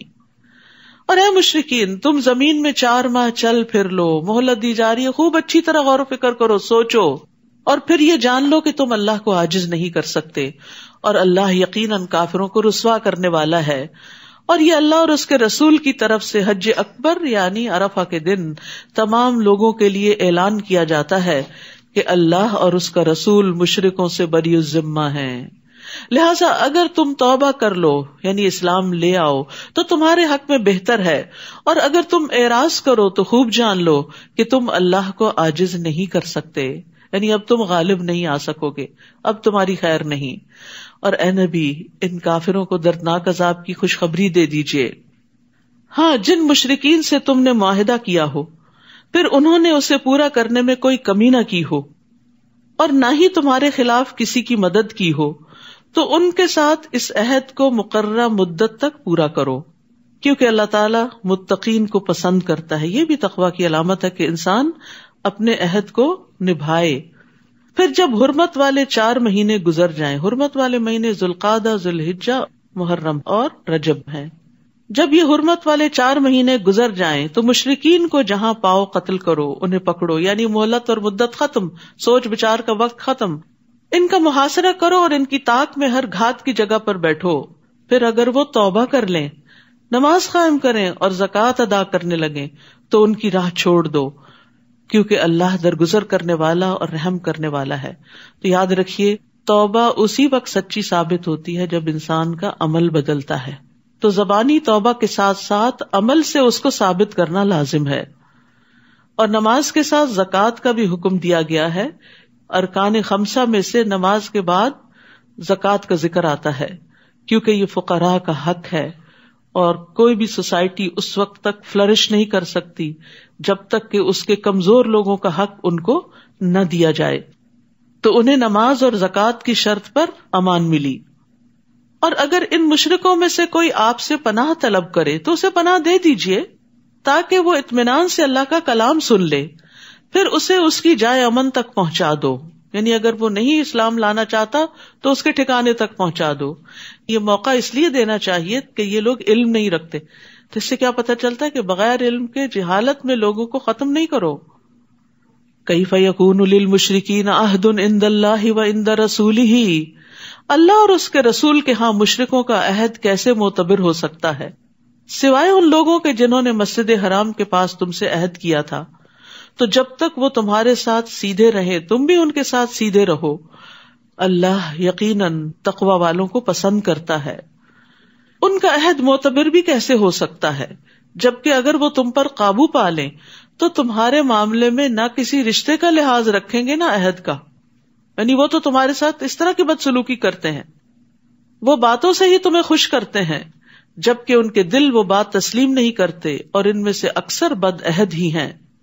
انہوں نے اللہ کی آیات کو تھوڑی سی قیمت پر بیچ دیا، پھر لوگوں کو اللہ کی راہ سے روک دیا، یعنی دنیاوی فائدوں کی خاطر دین کو قبول نہیں کیا اور لوگوں کو بھی اس سے روکا۔ انہم ساء ما کانوا یعملون، بہت برے ہیں وہ کام جو وہ کر رہے ہیں، یعنی تم ان کے ساتھ اب یہ سختی کا معاملہ کرنے سے کیوں ڈر رہے ہو؟ وہ کسی مومن کے معاملے میں نہ کسی قرابت کا لحاظ رکھتے ہیں نہ عہد کا، یعنی وہ تو تم سے دشمنی ہی رکھتے ہیں، اور یہی لوگ شرارتوں میں حد سے بڑھے ہوئے ہیں۔ ہاں، اگر یہ توبہ کر لیں، نماز قائم کریں اور زکوٰۃ ادا کرنے لگیں تو وہ تمہارے دینی بھائی ہیں۔ اخوت اسلامی کی بنیادیں بھی یہی ہیں، صرف زبانی بات کرنا کافی نہیں، عمل کر کے دکھانا ضروری ہے۔ اور ہم اپنے احکام کو ان لوگوں کے لیے تفصیل سے بیان کرتے ہیں جو علم رکھتے ہیں، اور اگر وہ معاہدہ کرنے کے بعد اپنی قسمیں توڑ دیں اور دین میں تانا زنی کرے، برا بھلا کہیں، تو کفر کے ان علمبرداروں سے جنگ کرو، ان کی قسموں کا کچھ اعتبار نہیں، اس لیے جنگ کرو کہ یہ باز آ جائیں، یعنی ان کو ان کے شر سے روکنے کے لیے۔ کیا تم ایسے لوگوں سے نہ لڑو گے جنہوں نے اپنی قسمیں توڑی اور انہوں نے ہی رسول کو مکہ سے نکال دینے کا قصد کر رکھا تھا، اور لڑائی کی ابتدا بھی انہوں نے کی، یعنی ہجرت انہی کی وجہ سے کرنی پڑی، اور پھر بدر کے میدان تک وہ پہنچے جو مدینہ کے قریب تھا. آپ صلی اللہ علیہ وسلم مکہ پر حملہ آور ہونے نہیں گئے تھے. کیا تم ان سے ڈرتے ہو؟ حالانکہ اللہ اس بات کا زیادہ حق رکھتا ہے کہ تم اس سے ڈرو اگر تم مومن ہو. تو یاد رکھیے خوف، خشیت اور رہبت صرف اللہ سے ہونی چاہیے. فلا تخشوا الناس واخشونی، لوگوں سے نہ ڈرو، صرف مجھ سے ڈرو. تو جو اللہ سے ڈرتا ہے نا، اللہ تعالیٰ اس کے معاملات درست کر دیتا ہے، پھر اس کے دل سے لوگوں کا خوف بھی نکل جاتا ہے. اور جو لوگوں سے ڈر کے لوگوں سے ہی بنانے کی فکر کرتا ہے اور اللہ کو ناراض کر لیتا ہے تو لوگ بھی راضی نہیں ہوتے اور اللہ بھی ناراض ہوتا ہے، اور پھر انسان کہیں کا بھی نہیں رہتا. اسی لیے بار بار کہا وَإِيَّايَ فَاتَّقُونَ وَإِيَّايَ فَارْهَبُونَ. کیا مطلب ہے اللہ سے ڈرنے کا؟ نبی صلی اللہ علیہ وسلم نے فرمایا تم اللہ سے اس طرح ڈرو گویا تم اللہ کو دیکھ رہے ہو. اگر یہ مرتبہ حاصل نہ ہو تو کم از کم اتنا یقین رکھو کہ بے شک اللہ تم کو دیکھ رہا ہے. یعنی ہر جگہ اللہ کے دیکھنے کا یقین ہو تمہارے اندر. اور اللہ کی خشیت کا فائدہ یہ ہوتا ہے وَمَن يُطِعِ اللَّهَ وَرَسُولَهُ وَيَخْشَ اللَّهَ وَيَتَّقْهِ فَأُولَٰئِكَ هُمُ الْفَائِزُونَ. جو شخص اللہ اور اس کے رسول کی اطاعت کرے اور اللہ سے ڈرے اور اس سے تقوی اختیار کرے تو یہی لوگ کامیاب ہیں. اللہ کی خشیت کامیابی کی کنجی ہے. ان الذین یخشون ربهم بالغیب لهم مغفرۃ واجر کبیر. یقیناً جو لوگ اپنے رب سے بن دیکھے ڈرتے ہیں ان کے لیے بخشش اور بڑا اجر ہے. اللہ کا خوف نجات کا ذریعہ ہے. نبی صلی اللہ علیہ وسلم نے فرمایا 3 چیزیں نجات دینے والی ہیں، جن میں سے ایک چھپے اور ظاہر میں اللہ کی خشیت ہے کہ انسان کہیں پر بھی ہو اللہ سے ڈر کر غلط کام نہ کرے. تم ان سے جنگ کرو، اللہ انہیں تمہارے ہاتھوں سزا دے گا، انہیں رسوا کرے گا، تمہیں ان پر مدد دے گا اور مسلمانوں کے سینوں کی جلن مٹا کر ان کو ٹھنڈا کر دے گا اور ان کے دلوں کا غصہ دور کر دے گا، اور اللہ جسے چاہے گا توبہ کی توفیق بھی دے دے گا. اللہ سب کچھ جاننے والا اور حکمت والا ہے. کیا تم نے یہ سمجھ رکھا ہے کہ تمہیں یوں ہی چھوڑ دیا جائے گا، جبکہ اللہ نے ابھی تک یہی معلوم نہیں کیا کہ تم میں سے کن لوگوں نے جہاد کیا اور اللہ اور اس کے رسول اور مومنوں کے سوا کسی کو اپنا دلی دوست نہیں بنایا، اور جو کچھ تم کرتے ہو اللہ اس سے خوب واقف ہے. یعنی اللہ سبحانہ وتعالیٰ وقتاً فوقتاً تم پر امتحان ڈالے گا تاکہ تمہارا اخلاص نکھر کر سامنے آ جائے. مشرکوں کا یہ کام نہیں کہ وہ اللہ کی مسجدوں کو آباد کریں، یعنی اب تک بیت اللہ کے متولی یہ مشرکین مکہ ہی تھے، لیکن اب وقت آ گیا کہ یہ سیادت قیادت ان کے ہاتھ سے لے لی جائے. وہ تو خود اپنے آپ پر کفر کی شہادت دے رہے ہیں. یہی لوگ ہیں جن کے سب اعمال ضائع ہو گئے، مسجد کی خدمت، پانی پلانا، نجابت، حجابت، سب کچھ، اور وہ ہمیشہ دوزخ میں رہیں گے. اللہ کی مساجد کو آباد کرنا تو اس کا کام ہے جو اللہ پر اور آخرت کے دن پر ایمان لائے، نماز قائم کرے، زکوٰۃ ادا کرے اور اللہ کے سوا کسی سے نہ ڈرے. امید ہے کہ ایسے ہی لوگ ہدایت یافتہ ہوں گے. تو یاد رکھیے مسجدوں کی آبادی بھی جبھی فائدہ دیتی ہے جب انسان عمل کرتا ہے، نماز ادا کرتا ہے. مسجد کو صرف چندہ دے دینا کافی نہیں، مسجد میں آ کے صرف صفائی کر لینا یا خوشبو لگا کے چلے جانا ہی کافی نہیں، یا پھر دیواروں پہ نقش و نگار کا اہتمام کرنا ہی کافی نہیں. مسجدوں کی آبادی صرف صفائی سے، صرف ڈرائنگز اور پینٹنگ سے نہیں ہوتی. مسجدوں کی آبادی نمازیں ادا کرنے سے ہوتی ہے، وہاں تعلیم کے حلقے کرنے سے ہوتی ہے. تو یہ مسلمانوں کی اجتماعی ذمہ داری ہوتی ہے کہ وہ مسجدیں آباد رکھیں، انہیں ویران ہونے سے بچائیں. وہ اللہ کا گھر ہیں، ہم اپنے گھروں کو چاہتے ہیں آباد رہیں، تو کیا اللہ کا گھر آباد نہیں کریں گے؟ سارا وقت اپنے گھر میں رہیں گے؟ نہیں، اللہ کے گھروں میں مستقل طور پر حاضری ایک دینی فریضہ ہے. مردوں کی نماز جماعتی سے ہوتی ہے، الا یہ کہ کوئی مجبوری ہو. تو یہاں پر اللہ سبحانہ تعالیٰ نے واضح کر دیا کہ مسجدوں کو آباد کرنے والے لوگ کون ہوتے ہیں، اور اس میں ایک خاص چیز بھی بتائی کہ صرف اللہ سے ڈرتے ہیں، کیونکہ مسجد آباد کرنے کے راستے میں بھی طرح طرح کے خوف ہوتے ہیں. جب انسان اللہ سے ڈرتا ہے تو پھر ہر قیمت پہ مسجد میں پہنچتا ہے. کیا تم نے حاجیوں کو پانی پلانے اور مسجد حرام کو آباد کرنے کو اس شخص کے کام کے برابر بنا دیا جو اللہ پر اور آخرت کے دن پر ایمان لائے اور اللہ کی راہ میں جہاد کرے؟ اللہ کے نزدیک یہ برابر نہیں ہو سکتے، اور اللہ ظالموں کو سیدھی راہ نہیں دکھاتا. یعنی حاجیوں کو پانی پلانا، کل ہم نے پڑھا تھا کہ پانی پلانے کا بہت بڑا اجر ہے، بلا شبہ نیکی کا بہت بڑا کام ہے، لیکن اس سے بھی بڑا کام بتایا جا رہا ہے، اور وہ کیا ہے؟ اللہ اور آخرت پر ایمان کے ساتھ اللہ کی راہ میں سخت محنت کرنا. تو صرف نیکی کے کاموں میں غریبوں کو کھانا کھلانا اور پانی پلانا ہی نہیں، اور صرف مسجد کی صفائی ستھرائی ہی نیکی نہیں، بلکہ اس سے آگے بڑھ کر ایمان کی ترقی اور اللہ کے راہ میں کوشش، یہ بہت ضروری ہے. اللہ کے نزدیک یہ برابر نہیں ہو سکتے. نیک اعمال تو بہت سے ہیں، لیکن ان میں سے افضل ترین اعمال اللہ کے راستے میں خود کو تھکانا ہے. اور اللہ ظالموں کو سیدھی راہ نہیں دکھاتا. وہ لوگ جو ایمان لائے اور ہجرت کی اور اپنے مالوں اور جانوں سے اللہ کی راہ میں جہاد کیا، اللہ کے ہاں ان کا درجہ بہت بلند ہے، اور ایسے ہی لوگ کامیاب ہیں. ان کا رب انہیں اپنی رحمت اور رضامندی کی خوشخبری دیتا ہے، اور ان کے لیے ایسے باغات ہیں جن کی نعمتیں دائمی ہیں. آپ دیکھیں، اگر آپ اللہ کے راستے میں نہ نکلیں اور لوگوں کو دین کی طرف نہ بلائیں تو مسجدیں آباد ہوں گی بھلا؟ یہ مسجد اس وقت جو آباد ہے تو یہ کس وجہ سے آباد ہے؟ صرف نماز پڑھنے کے لیے نہیں، اللہ کے دین کی تعلیم کی وجہ سے. اور اس کے پیچھے کتنے لوگوں کی کتنی محنت موجود ہے کہ جنہوں نے آپ تک دعوت پہنچائی اور یہاں لانے کا انتظام کیا، اور پھر ٹرانسپورٹ کا انتظام کیا، اور لوگوں کو مستقل طور پہ موٹیویٹ کیا، اور کئی کئی گھنٹے کا سفر کیا. یہ سب چیزیں جو ہیں یہ محنت سے تعلق رکھتی، جس میں انسان کو اپنا خون جلانا پڑتا ہے.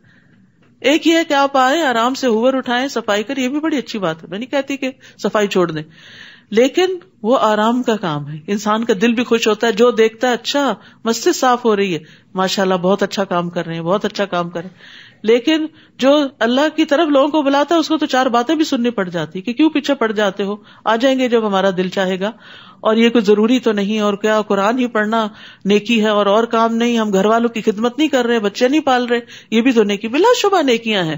لیکن اگر وہ بچے دین پر ہی نہ رہے تو ان کو کھلانا پلانا اور بڑا کرنا اور پڑھانا اور کاروبار لگانا وہ کس کام آئے گا آپ کے؟ کیا ایسی اولاد صدقہ جاریہ بنے گی؟ تو اس کے لیے صرف مسجد کا امام کافی نہیں، مشکل کے وقت آپ اس کے بعد پکڑ کے لے جائیں اور وہ ایک سیشن میں اس کو مسلمان بنا دے. اس کے لیے آپ کے پاس علم ہونا ضروری ہے، آپ کے پاس ایمان ہونا ضروری ہے، تاکہ آپ ان کو مستقل طور پر روزانہ دین کی طرف دعوت دیتے رہیں.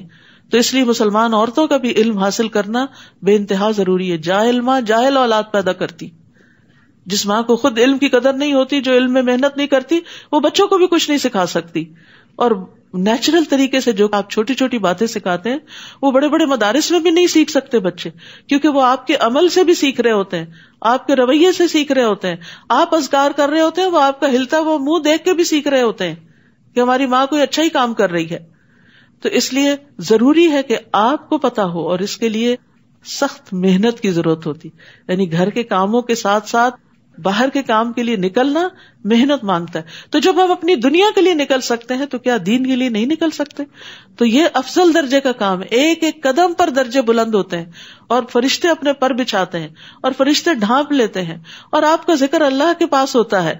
تو اس لیے اس کام کو معمولی نہ سمجھیں اور نیکی کا کام سمجھ کے کرتے رہے. اور پھر اس تعلیم کے دوران آپ کو طرح طرح کی ٹپس ملتی رہتی ہیں، اور ہر روز آپ کسی نئے کام کے لیے، نئے پروجیکٹ کے لیے صدقہ کرتے ہیں، اور ایک نیا راستہ ڈھونڈتے ہیں، ایک نئی نیکی میں اضافہ ہوتا ہے، اور اس طرح آپ پروگرس کرتے ہیں، گرو کرتے ہیں، اور موسٹ پروڈکٹیو زندگی بسر کرتے ہیں.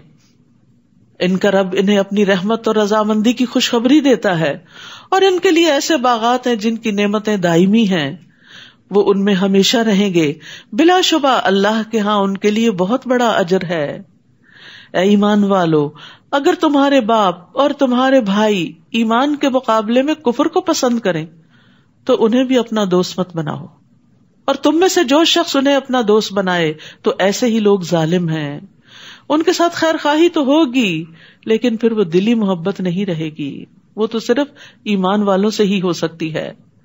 قل ان كان آباؤكم وابناؤكم واخوانكم وازواجكم وعشيرتكم واموال اقترفتموها وتجارة تخشون كسادها ومساكن ترضونها احب اليكم من الله ورسوله وجهاد في سبيله فتربصوا حتى يأتي الله بأمره والله لا يهدي القوم الفاسقين. اے نبی، آپ مسلمانوں سے کہہ دیجئے اگر تمہیں اپنے باپ، اپنے بیٹے، اپنے بھائی، اپنی بیویاں یا ازواج، اپنے کنبے والے یعنی فیملی، برادری، خاندان، رشتہ دار، اور وہ مال جو تم نے کمائے ہیں، اور تجارت جس کے مندہ پڑ جانے سے تم ڈرتے ہو کہ اگر ہم اپنے بزنس پہ حاضر نہیں ہوں گے تو بزنس کم ہو جائے گا، اور تمہارے مکان جو تمہیں پسند ہیں کہ انہی کی صفائی ستھرائی میں لگے رہتے ہو، اللہ اور اس کے رسول اور اس کی راہ میں جہاد سے زیادہ محبوب ہیں، یہ ساری چیزیں زیادہ پسند ہیں، تو انتظار کرو یہاں تک کہ اللہ اپنا حکم لے آئے. پھر دیکھیں اللہ تمہارے ساتھ کیا معاملہ کرتا ہے. اور اللہ نافرمان لوگوں کو ہدایت نہیں دیتا.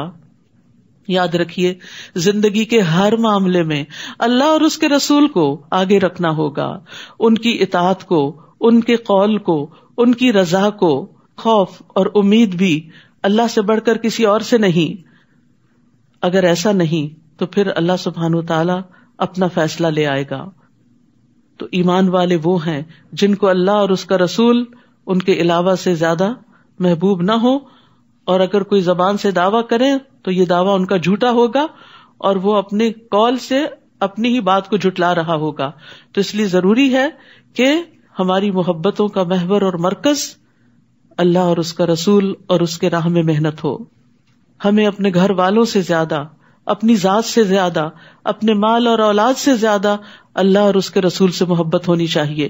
رسول اللہ صلی اللہ علیہ وسلم نے فرمایا کوئی بندہ اس وقت تک مومن نہیں ہو سکتا جب تک کہ میں اس کے نزدیک اس کے گھر والوں، اس کے مال اور تمام لوگوں سے زیادہ محبوب نہ ہو جاؤں. رسول اللہ صلی اللہ علیہ وسلم نے فرمایا اس ذات کی قسم جس کے ہاتھ میں میری جان ہے، تم میں سے کوئی اس وقت تک مومن نہیں ہو سکتا جب تک میں اس کے والد اور اس کی اولاد سے بھی زیادہ اس کا محبوب نہ ہو جاؤں. ماں باپ کتنے پیارے ہوتے ہیں، بچے کتنے پیارے ہوتے ہیں، انسان سب کچھ انہی کے لیے قربان کر دیتا ہے، لیکن اللہ اور اس کا رسول ان سے بھی آگے ہونے چاہیے. اس صورت میں غزوہ تبوک کے علاوہ جنگ حنین کا ذکر بھی ہے. نبی صلی اللہ علیہ وسلم نے مکہ فتح کرنے کے بعد 12,000 کے لشکر کے ساتھ حنین کی طرف ارادہ کیا، کیونکہ آپ کو مستقل خبریں مل رہی تھی کہ وہ مسلمانوں پہ حملہ آور ہونا چاہتے ہیں. لیکن اہل حنین جو تھے، حوازن اور ثقیف کے قبائل، وہ بہت ماہر تیر انداز تھے اور انہوں نے پہلے سے اپنی جگہ متعین کر رکھی تھی اور پوری طرح تیار تھے.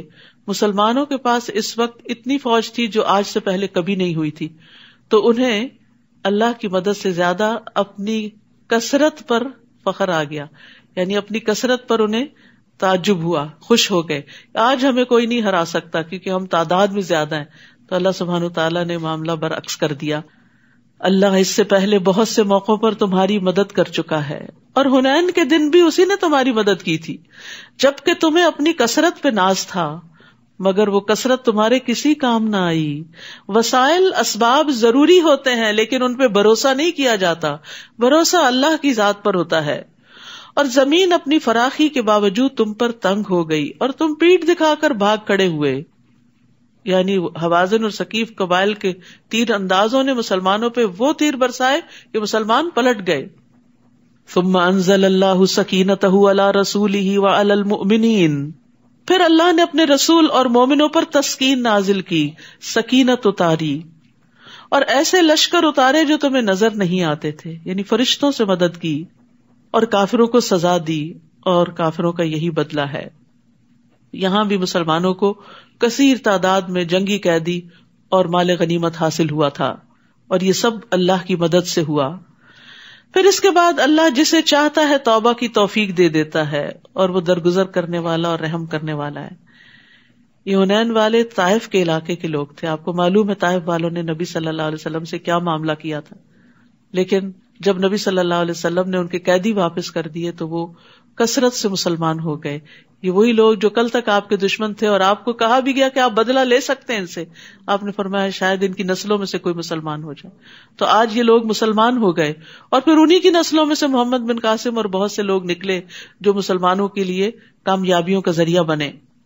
اے ایمان والو، مشرک ناپاک لوگ ہیں، لہٰذا اس سال کے بعد وہ مسجد حرام کے قریب بھی نہ پھٹکنے پائیں. اب داخلہ بند کر دیا گیا. یہ ساری پریویلیجز، یہ ساری پروویژنز کیوں لی جا رہی ہیں واپس؟ تاکہ انہیں احساس ہو کہ وہ غلط کر رہے ہیں اور وہ ہدایت کی طرف پلٹ آئیں.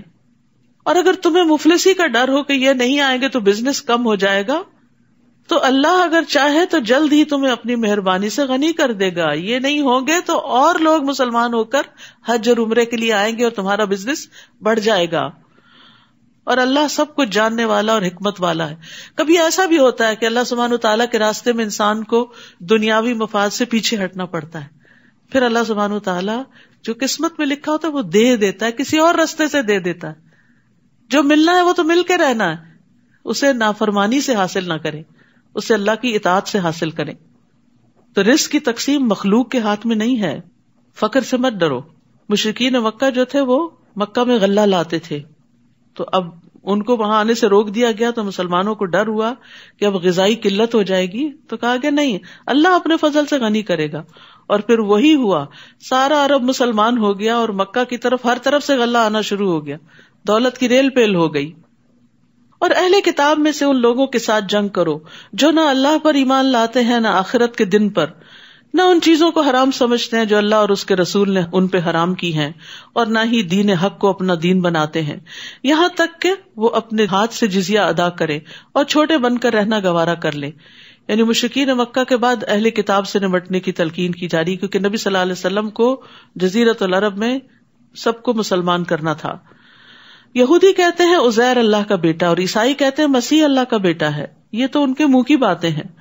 وہ ان کافروں کے قول کی ریس کر رہے ہیں جو ان سے پہلے تھے، کیونکہ مشرکین فرشتوں کو اللہ کی بیٹیاں قرار دیتے تھے، تو ان کے دیکھا دیکھی انہوں نے بھی کچھ ہستیوں کو اللہ کی اولاد قرار دے دیا. اللہ انہیں غارت کرے، یہ کہاں سے بہکائے جا رہے ہیں. انہوں نے اپنے علماء اور درویشوں کو اللہ کے سوا اپنا رب بنا لیا ہے، اور مسیح ابن مریم کو بھی. عدی بن حاتم جو عیسائی تھے، مسلمان ہوئے، جب انہوں نے یہ آیت سنی تو انہوں نے کہا کہ ہم تو اپنے علماء کو رب نہیں بناتے. تو آپ نے فرمایا کہ کیا تم ان کے حلال کو حلال اور حرام کو حرام نہیں سمجھتے؟ تو رب وہ ہوتا ہے جو قوانین بھی دیتا ہے. حالانکہ انہیں یہ حکم دیا گیا تھا کہ ایک اللہ کے سوا کسی کی عبادت نہ کریں، جس کے سوا کوئی الہ نہیں. اللہ تعالیٰ ان چیزوں سے پاک ہے جو وہ شریک ٹھہراتے ہیں. وہ یہ چاہتے ہیں کہ اللہ کے نور کو اپنی پھونکوں سے بجھا دیں، یعنی اپنے غلط پروپیگنڈے سے اسلام کے خلاف ایسی باتیں کرے کہ لوگ اسلام سے متنفر ہو جائیں. اگر اس پروپیگنڈے سے ہی اسلام کو ختم ہونا ہوتا تو اب تک ہو چکا ہوتا، کیونکہ ہر دور میں یہ کوششیں جاری رہی کہ ایسی ایسی تنقید کرو، ایسی ایسی غلط باتیں اسلام سے منسوب کرو کہ لوگ مسلمان نہ ہوں اور جو ہیں وہ بھی اس سے پھر جائیں. لیکن اللہ کو یہ بات منظور نہیں، وہ اس پروپیگنڈے کو کامیاب نہیں ہونے دے گا.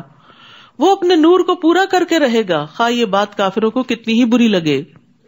وہی تو ہے جس نے اپنے رسول کو ہدایت اور سچے دین کے ساتھ بھیجا تاکہ اس دین کو سب ادیان پر غالب کر دے، خواہ یہ بات مشرکوں کو کتنی ہی ناگوار گزرے. دین کو غالب کرنے کا مطلب کیا ہے؟ کہ کثرت سے لوگ مسلمان ہو جائیں. پھر فرمایا یا ایھا الذین آمنوا، اے لوگو جو ایمان لائے ہو. اہل کتاب کے اکثر عالم اور درویش لوگوں کے مال ناجائز طریقوں سے کھاتے ہیں، یعنی رشوت لے کر ان کی پسند کے فتوے وغیرہ دیتے ہیں اور اللہ کے راستے سے روکتے ہیں. جو لوگ سونا اور چاندی جمع کر کے رکھتے ہیں اور اسے اللہ کی راہ میں خرچ نہیں کرتے، آپ انہیں دردناک عذاب کی خوشخبری دے دیجئے. اگرچہ آیت ایک خاص کانٹیکس میں ہے لیکن یہ پھر سب کے لیے عام ہے. تو کنز وہ مال ہوتا ہے جس کی زکوٰۃ ادا نہ کی جائے. تو یہاں ایسے سب لوگوں کو وارن کیا جا رہا ہے کہ اگر وہ مال جمع رکھتے ہیں اور اس میں سے اللہ کا حق نہیں دیتے، غریبوں کا حق نہیں دیتے، تو پھر وہ مال قیامت کے دن ان کے لیے مصیبت بن جائے گا، جس دن اس سونے اور چاندی کو جہنم کی آگ میں تپایا جائے گا. پھر اس سے ان کی پیشانیوں، پہلوؤں اور پشتوں کو داغا جائے گا. یہ زکوٰۃ نہ دینے والے کا انجام بتایا جا رہا ہے. حشر کے میدان میں یہ حشر ہوگا اس کا، اور کہا جائے گا یہ ہے وہ خزانہ جو تم نے اپنے لیے جمع کر رکھا تھا، یعنی دنیا میں اس کی زکوٰۃ نہیں نکالی، لہٰذا اب اپنی جمع شدہ دولت کا مزہ چکھو. کیا فائدہ اس مال کا جو انسان کے لیے مصیبت کا باعث بنے. اور اگر انسان اس مال کو خرچ کرتا ہے تو اللہ تعالیٰ اس کے بدلے میں اور لے آتا ہے، اس میں برکت پیدا کرتا ہے. زکوٰۃ کا لفظی معنی میں نشو نما بھی ہے، نمو بھی ہے، یعنی زکوٰۃ دینے سے مال کم نہیں ہوتا بلکہ پاک ہوتا ہے اور بڑھتا ہے. جیسے پودوں میں آپ نے دیکھا ہوگا کہ اچھے خاصے مفید پودے کے ساتھ جب بیڈز اگ آتی ہیں تو آپ ان کو نکال دیتے ہیں تو کیا ہوتا ہے، جو اصل پودا ہوتا ہے، اصل زر ہوتا ہے، وہ خوب مضبوط ہو جاتا ہے اور خوب پھل لاتا ہے. تو جس مال میں برکت ہوتی ہے اس کی خیر بہت زیادہ ہوتی ہے، اور جو لوگوں سے روک کر رکھا جائے وہ انسان کے لیے وبال جان بن جاتا ہے. تو اس لیے بہت ضروری ہے کہ انسان اپنے مال کی زکوٰۃ باقاعدہ نکالتا رہے، ورنہ دوسروں کے لیے چھوڑ گئے تو اپنے بھی کام نہ آیا اور قیامت کے دن وبال بھی بنے گا. اتنی سخت سزا کیوں دی گئی ہے؟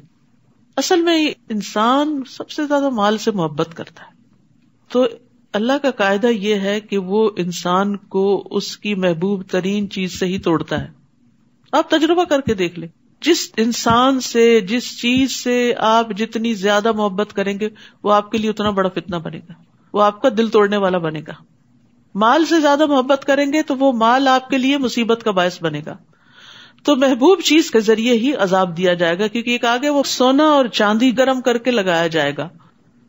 تو یاد رکھیے، جو شخص کسی چیز سے محبت کرے اور اسے اللہ کی اطاعت سے آگے کر لے، یعنی مثلاً بچہ اتنا پیارا ہے کہ اس کو بہلاتے، کھلاتے، پلاتے، اس کو سیر کراتے، نمازیں چھوڑ دے انسان، تو وہی بچہ سخت نافرمان ہوگا پھر اور مصیبت کا باعث بنے گا، کیونکہ اس کو بت کی طرح پالا، اللہ کا حکم پیچھے کیا اور اسی کو ہی دیکھتے رہے. اور اسی طرح باقی چیزیں بھی. ان عدت الشہور عند اللہ 12 شہرا فی کتاب اللہ، جس طرح اللہ نے آسمانوں اور زمین کو پیدا کیا اس دن سے اللہ کے نوشتے کے مطابق اللہ کے ہاں مہینوں کی تعداد 12 ہے. یہ جو سال کے 12 مہینے ہیں یہ کسی انسان نے ڈیوائس نہیں کیا، بلکہ ڈے 1 سے ہی 12 ہیں، جب سے یہ روایت چلی آ رہی ہے، جن میں 4 مہینے حرمت والے ہیں. یہی مستقل ضابطہ ہے.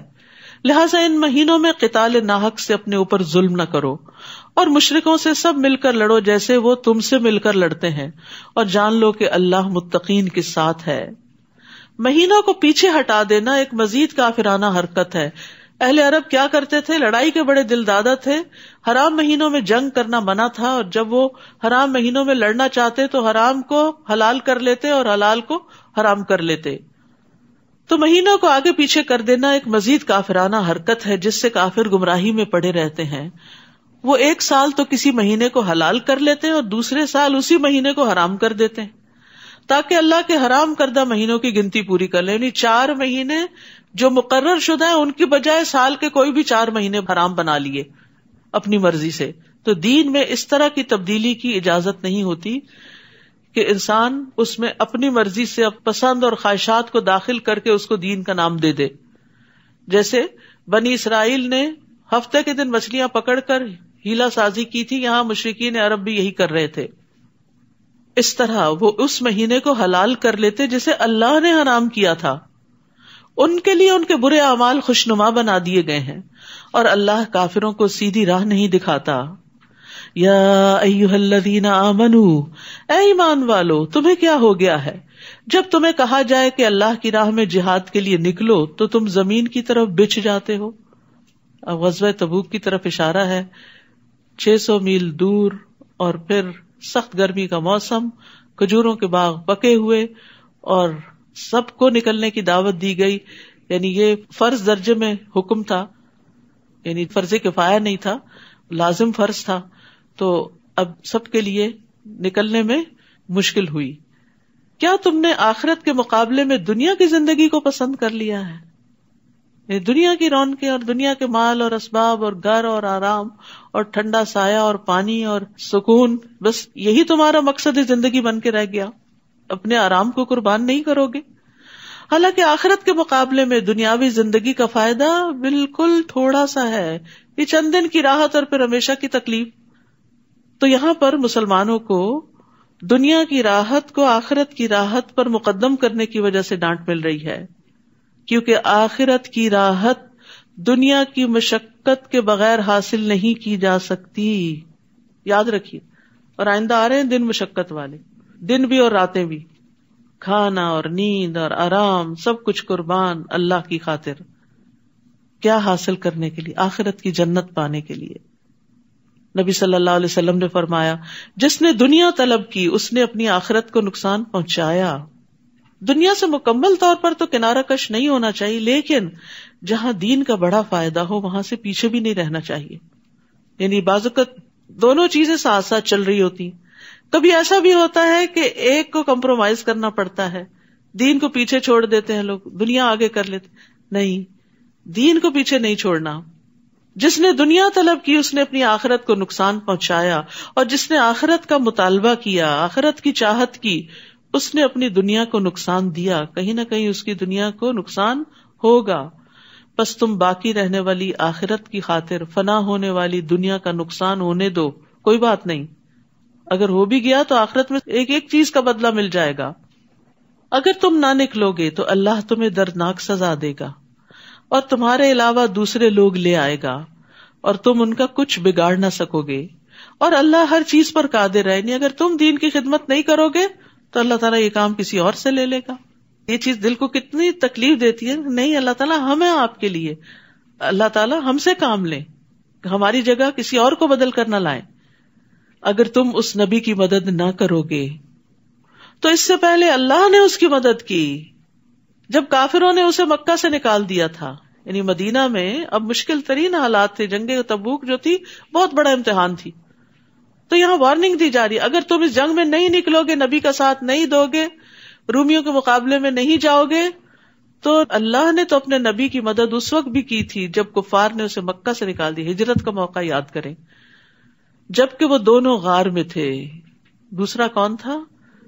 حضرت ابو بکر.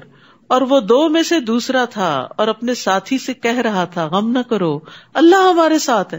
سبحان اللہ، دشمن سر پہ پہنچا ہوا ہے اور اتنا توکل اللہ پہ کہ فکر نہیں کرو، غم نہیں کرو. حضرت ابو بکر کا ایمان بھی بہت بڑا تھا، لیکن پھر بھی نبی صلی اللہ علیہ وسلم ان کو تسلی دے رہے ہیں کیونکہ انسان تھے نا ابو بکر. اور پھر آپ دیکھیے کہ وتواصوا بالحق وتواصوا بالصبر ہر لیول پہ کرنے کی ضرورت ہوتی. ہم بعض اوقات اپنے بزرگوں کو، بڑوں کو، علماء کو، دین کی طرف بلانے والوں کو کسی مشکل وقت میں چھوڑ دیتے، ان کو تو سب کچھ پتا ہے، یہ تو خود ہی سمجھ جائیں گے. نہیں، وہ بھی بھولنے والے ہوتے ہیں. بعض اوقات سکھانے والے، پڑھانے والے جن کو پڑھاتے ہیں وہ زیادہ یاد رکھتے ہیں، اور مشکل وقت میں ان کو سبق زیادہ یاد آتا ہے کہ ہمارے دین کا حکم کیا ہے. تو اس لیے ہمارے دین نے ایک بڑا خوبصورت اصول دے دیا ہمیں کامیاب ہونے کے لیے اور نقصان سے بچنے کے لیے. وتواصوا بالحق وتواصوا بالصبر. جب کوئی پھسلنے لگے، جب کوئی گھبرانے لگے تو اس کو تھام لو، اس کو تسلی دو. لا تحزن، ڈونٹ بی سیڈ، غم نہیں کرو. ان اللہ معنا، اللہ ہمارے ساتھ ہے. پھر اللہ تعالیٰ نے اس پر اپنی طرف سے سکون قلب نازل کیا، دل کو ٹھہرا دیا، اور ایسے لشکروں سے اس کی مدد کی جو تمہیں نظر نہیں آتے تھے. اب دوسری بار یہ بات ہو رہی ہے اللہ تعالیٰ کس طرح مدد کرتا ہے. اگر آپ اللہ کے لیے خالص ہو جائے تو اللہ تعالیٰ خود آپ کی حفاظت کرتا ہے. اور کافروں کے بول کو سرنگوں کر دیا. وہ جو آپ کو پکڑنے پہ سارے ایکا کر چکے تھے اور مارنے پہ تلے ہوئے تھے، وہ سب ذلیل و خوار ہوئے. اور بول تو اللہ ہی کا بالا ہے، اور اللہ ہر چیز پر غالب اور حکمت والا ہے. تو اس آیت سے حضرت ابو بکر رضی اللہ عنہ کی فضیلت بھی ثابت ہوتی ہے. حضرت ابو بکر جو تھے ان کے دین پر بڑے احسانات تھے. عبداللہ بن عباس کہتے ہیں کہ رسول اللہ صلی اللہ علیہ وسلم اپنے مرض وفات میں باہر تشریف لائے، سر پہ پٹی بندھی ہوئی تھی. آپ ممبر پہ بیٹھے، اللہ کی حمد و ثنا کی اور فرمایا کوئی شخص بھی ایسا نہیں جس نے ابو بکر بن قحافہ سے زیادہ مجھ پر اپنی جان و مال کے ذریعے احسان کیا ہو. اور اگر میں کسی کو لوگوں میں سے خلیل بناتا تو ابو بکر کو بناتا، لیکن اسلام کی دوستی سب سے افضل ہے. میری طرف سے ابو بکر کی کھڑکی چھوڑ کر اس مسجد کی تمام کھڑکیاں بند کر دی جائیں. اور یہ ان کے احسان کی وجہ سے ان کو اعزاز دیا گیا تھا کہ ان کی کھڑکی کھلی رکھی گئی. وہ نبی صلی اللہ علیہ وسلم پر بہت خرچ کرنے والے تھے. رسول اللہ صلی اللہ علیہ وسلم نے فرمایا ابو بکر کے مال نے مجھے جتنا نفع پہنچایا اتنا کسی کے مال نے نفع نہیں پہنچایا. یہ سن کر ابو بکر رو پڑے اور عرض کیا اللہ نے مجھے صرف آپ کے ذریعے فائدہ پہنچایا، اللہ نے مجھے صرف آپ کے ذریعے فائدہ پہنچایا، اللہ نے مجھے صرف آپ کے ذریعے فائدہ پہنچایا کہ آپ اسلام لے کر آئے، آپ دین لے کر آئے، ورنہ ہم جہالت میں ڈوبے ہوئے تھے. ابو بکر رضی اللہ عنہ رسول اللہ صلی اللہ علیہ وسلم کے ساتھ مکہ میں لازم ہو گئے تھے، ہر جگہ آپ کے ساتھ رہتے تھے. جب آپ تبلیغ کے لیے نکلتے ساتھ جاتے، آپ کو لوگوں کے قبائل کے بارے میں بہت معلوم تھا تو آپ کو گائیڈ کرتے کہ کس قبیلے سے کس طرح بات کی جائے. غار ثور میں بھی آپ کے ساتھ ہی تھے, ہجرت میں بھی آپ کے ساتھ ہی تھے. ہجرت کا حکم آنے سے 4 مہینے پہلے ہی اونٹنیاں پالنی شروع کر دی تھی, اس امید پہ کہ شاید مجھے بھی آپ کا ساتھ نصیب ہو جائے. پھر مدینہ میں بھی آپ کے ساتھ ہر جنگ میں حاضر رہے, بدر, احد, خندق, فتح مکہ, حنین, تبوک, کہیں بھی آپ کا ساتھ نہیں چھوڑا. یہ آپ کے ساتھ وزیر کی طرح تھے, اور پھر مرنے کے بعد بھی اللہ نے ان کو آپ کا ساتھ دیا. آج ہم سب گواہ ہیں کہ حجرہ مبارک میں آپ کی قبر نبی صلی اللہ علیہ وسلم کے ساتھ ہے. اس سے بڑا کسی کا مقام کیا ہو سکتا ہے کہ اس کو مرنے کے بعد اتنی اچھی عاقبت نصیب ہو اور اتنا اچھا ساتھ نصیب ہو, کیونکہ دنیا میں انہوں نے سخت ترین حالات میں آپ کا ساتھ دیا تھا. تو جو شخص دنیا میں قربانی کرتا ہے, دین کا مددگار بنتا ہے, انصار اللہ بنتا ہے, تو اللہ تعالیٰ دنیا میں بھی اور آخرت میں بھی اس کی مدد کرتا ہے. اور پھر یہاں لا تحزن, غم نہ کرو.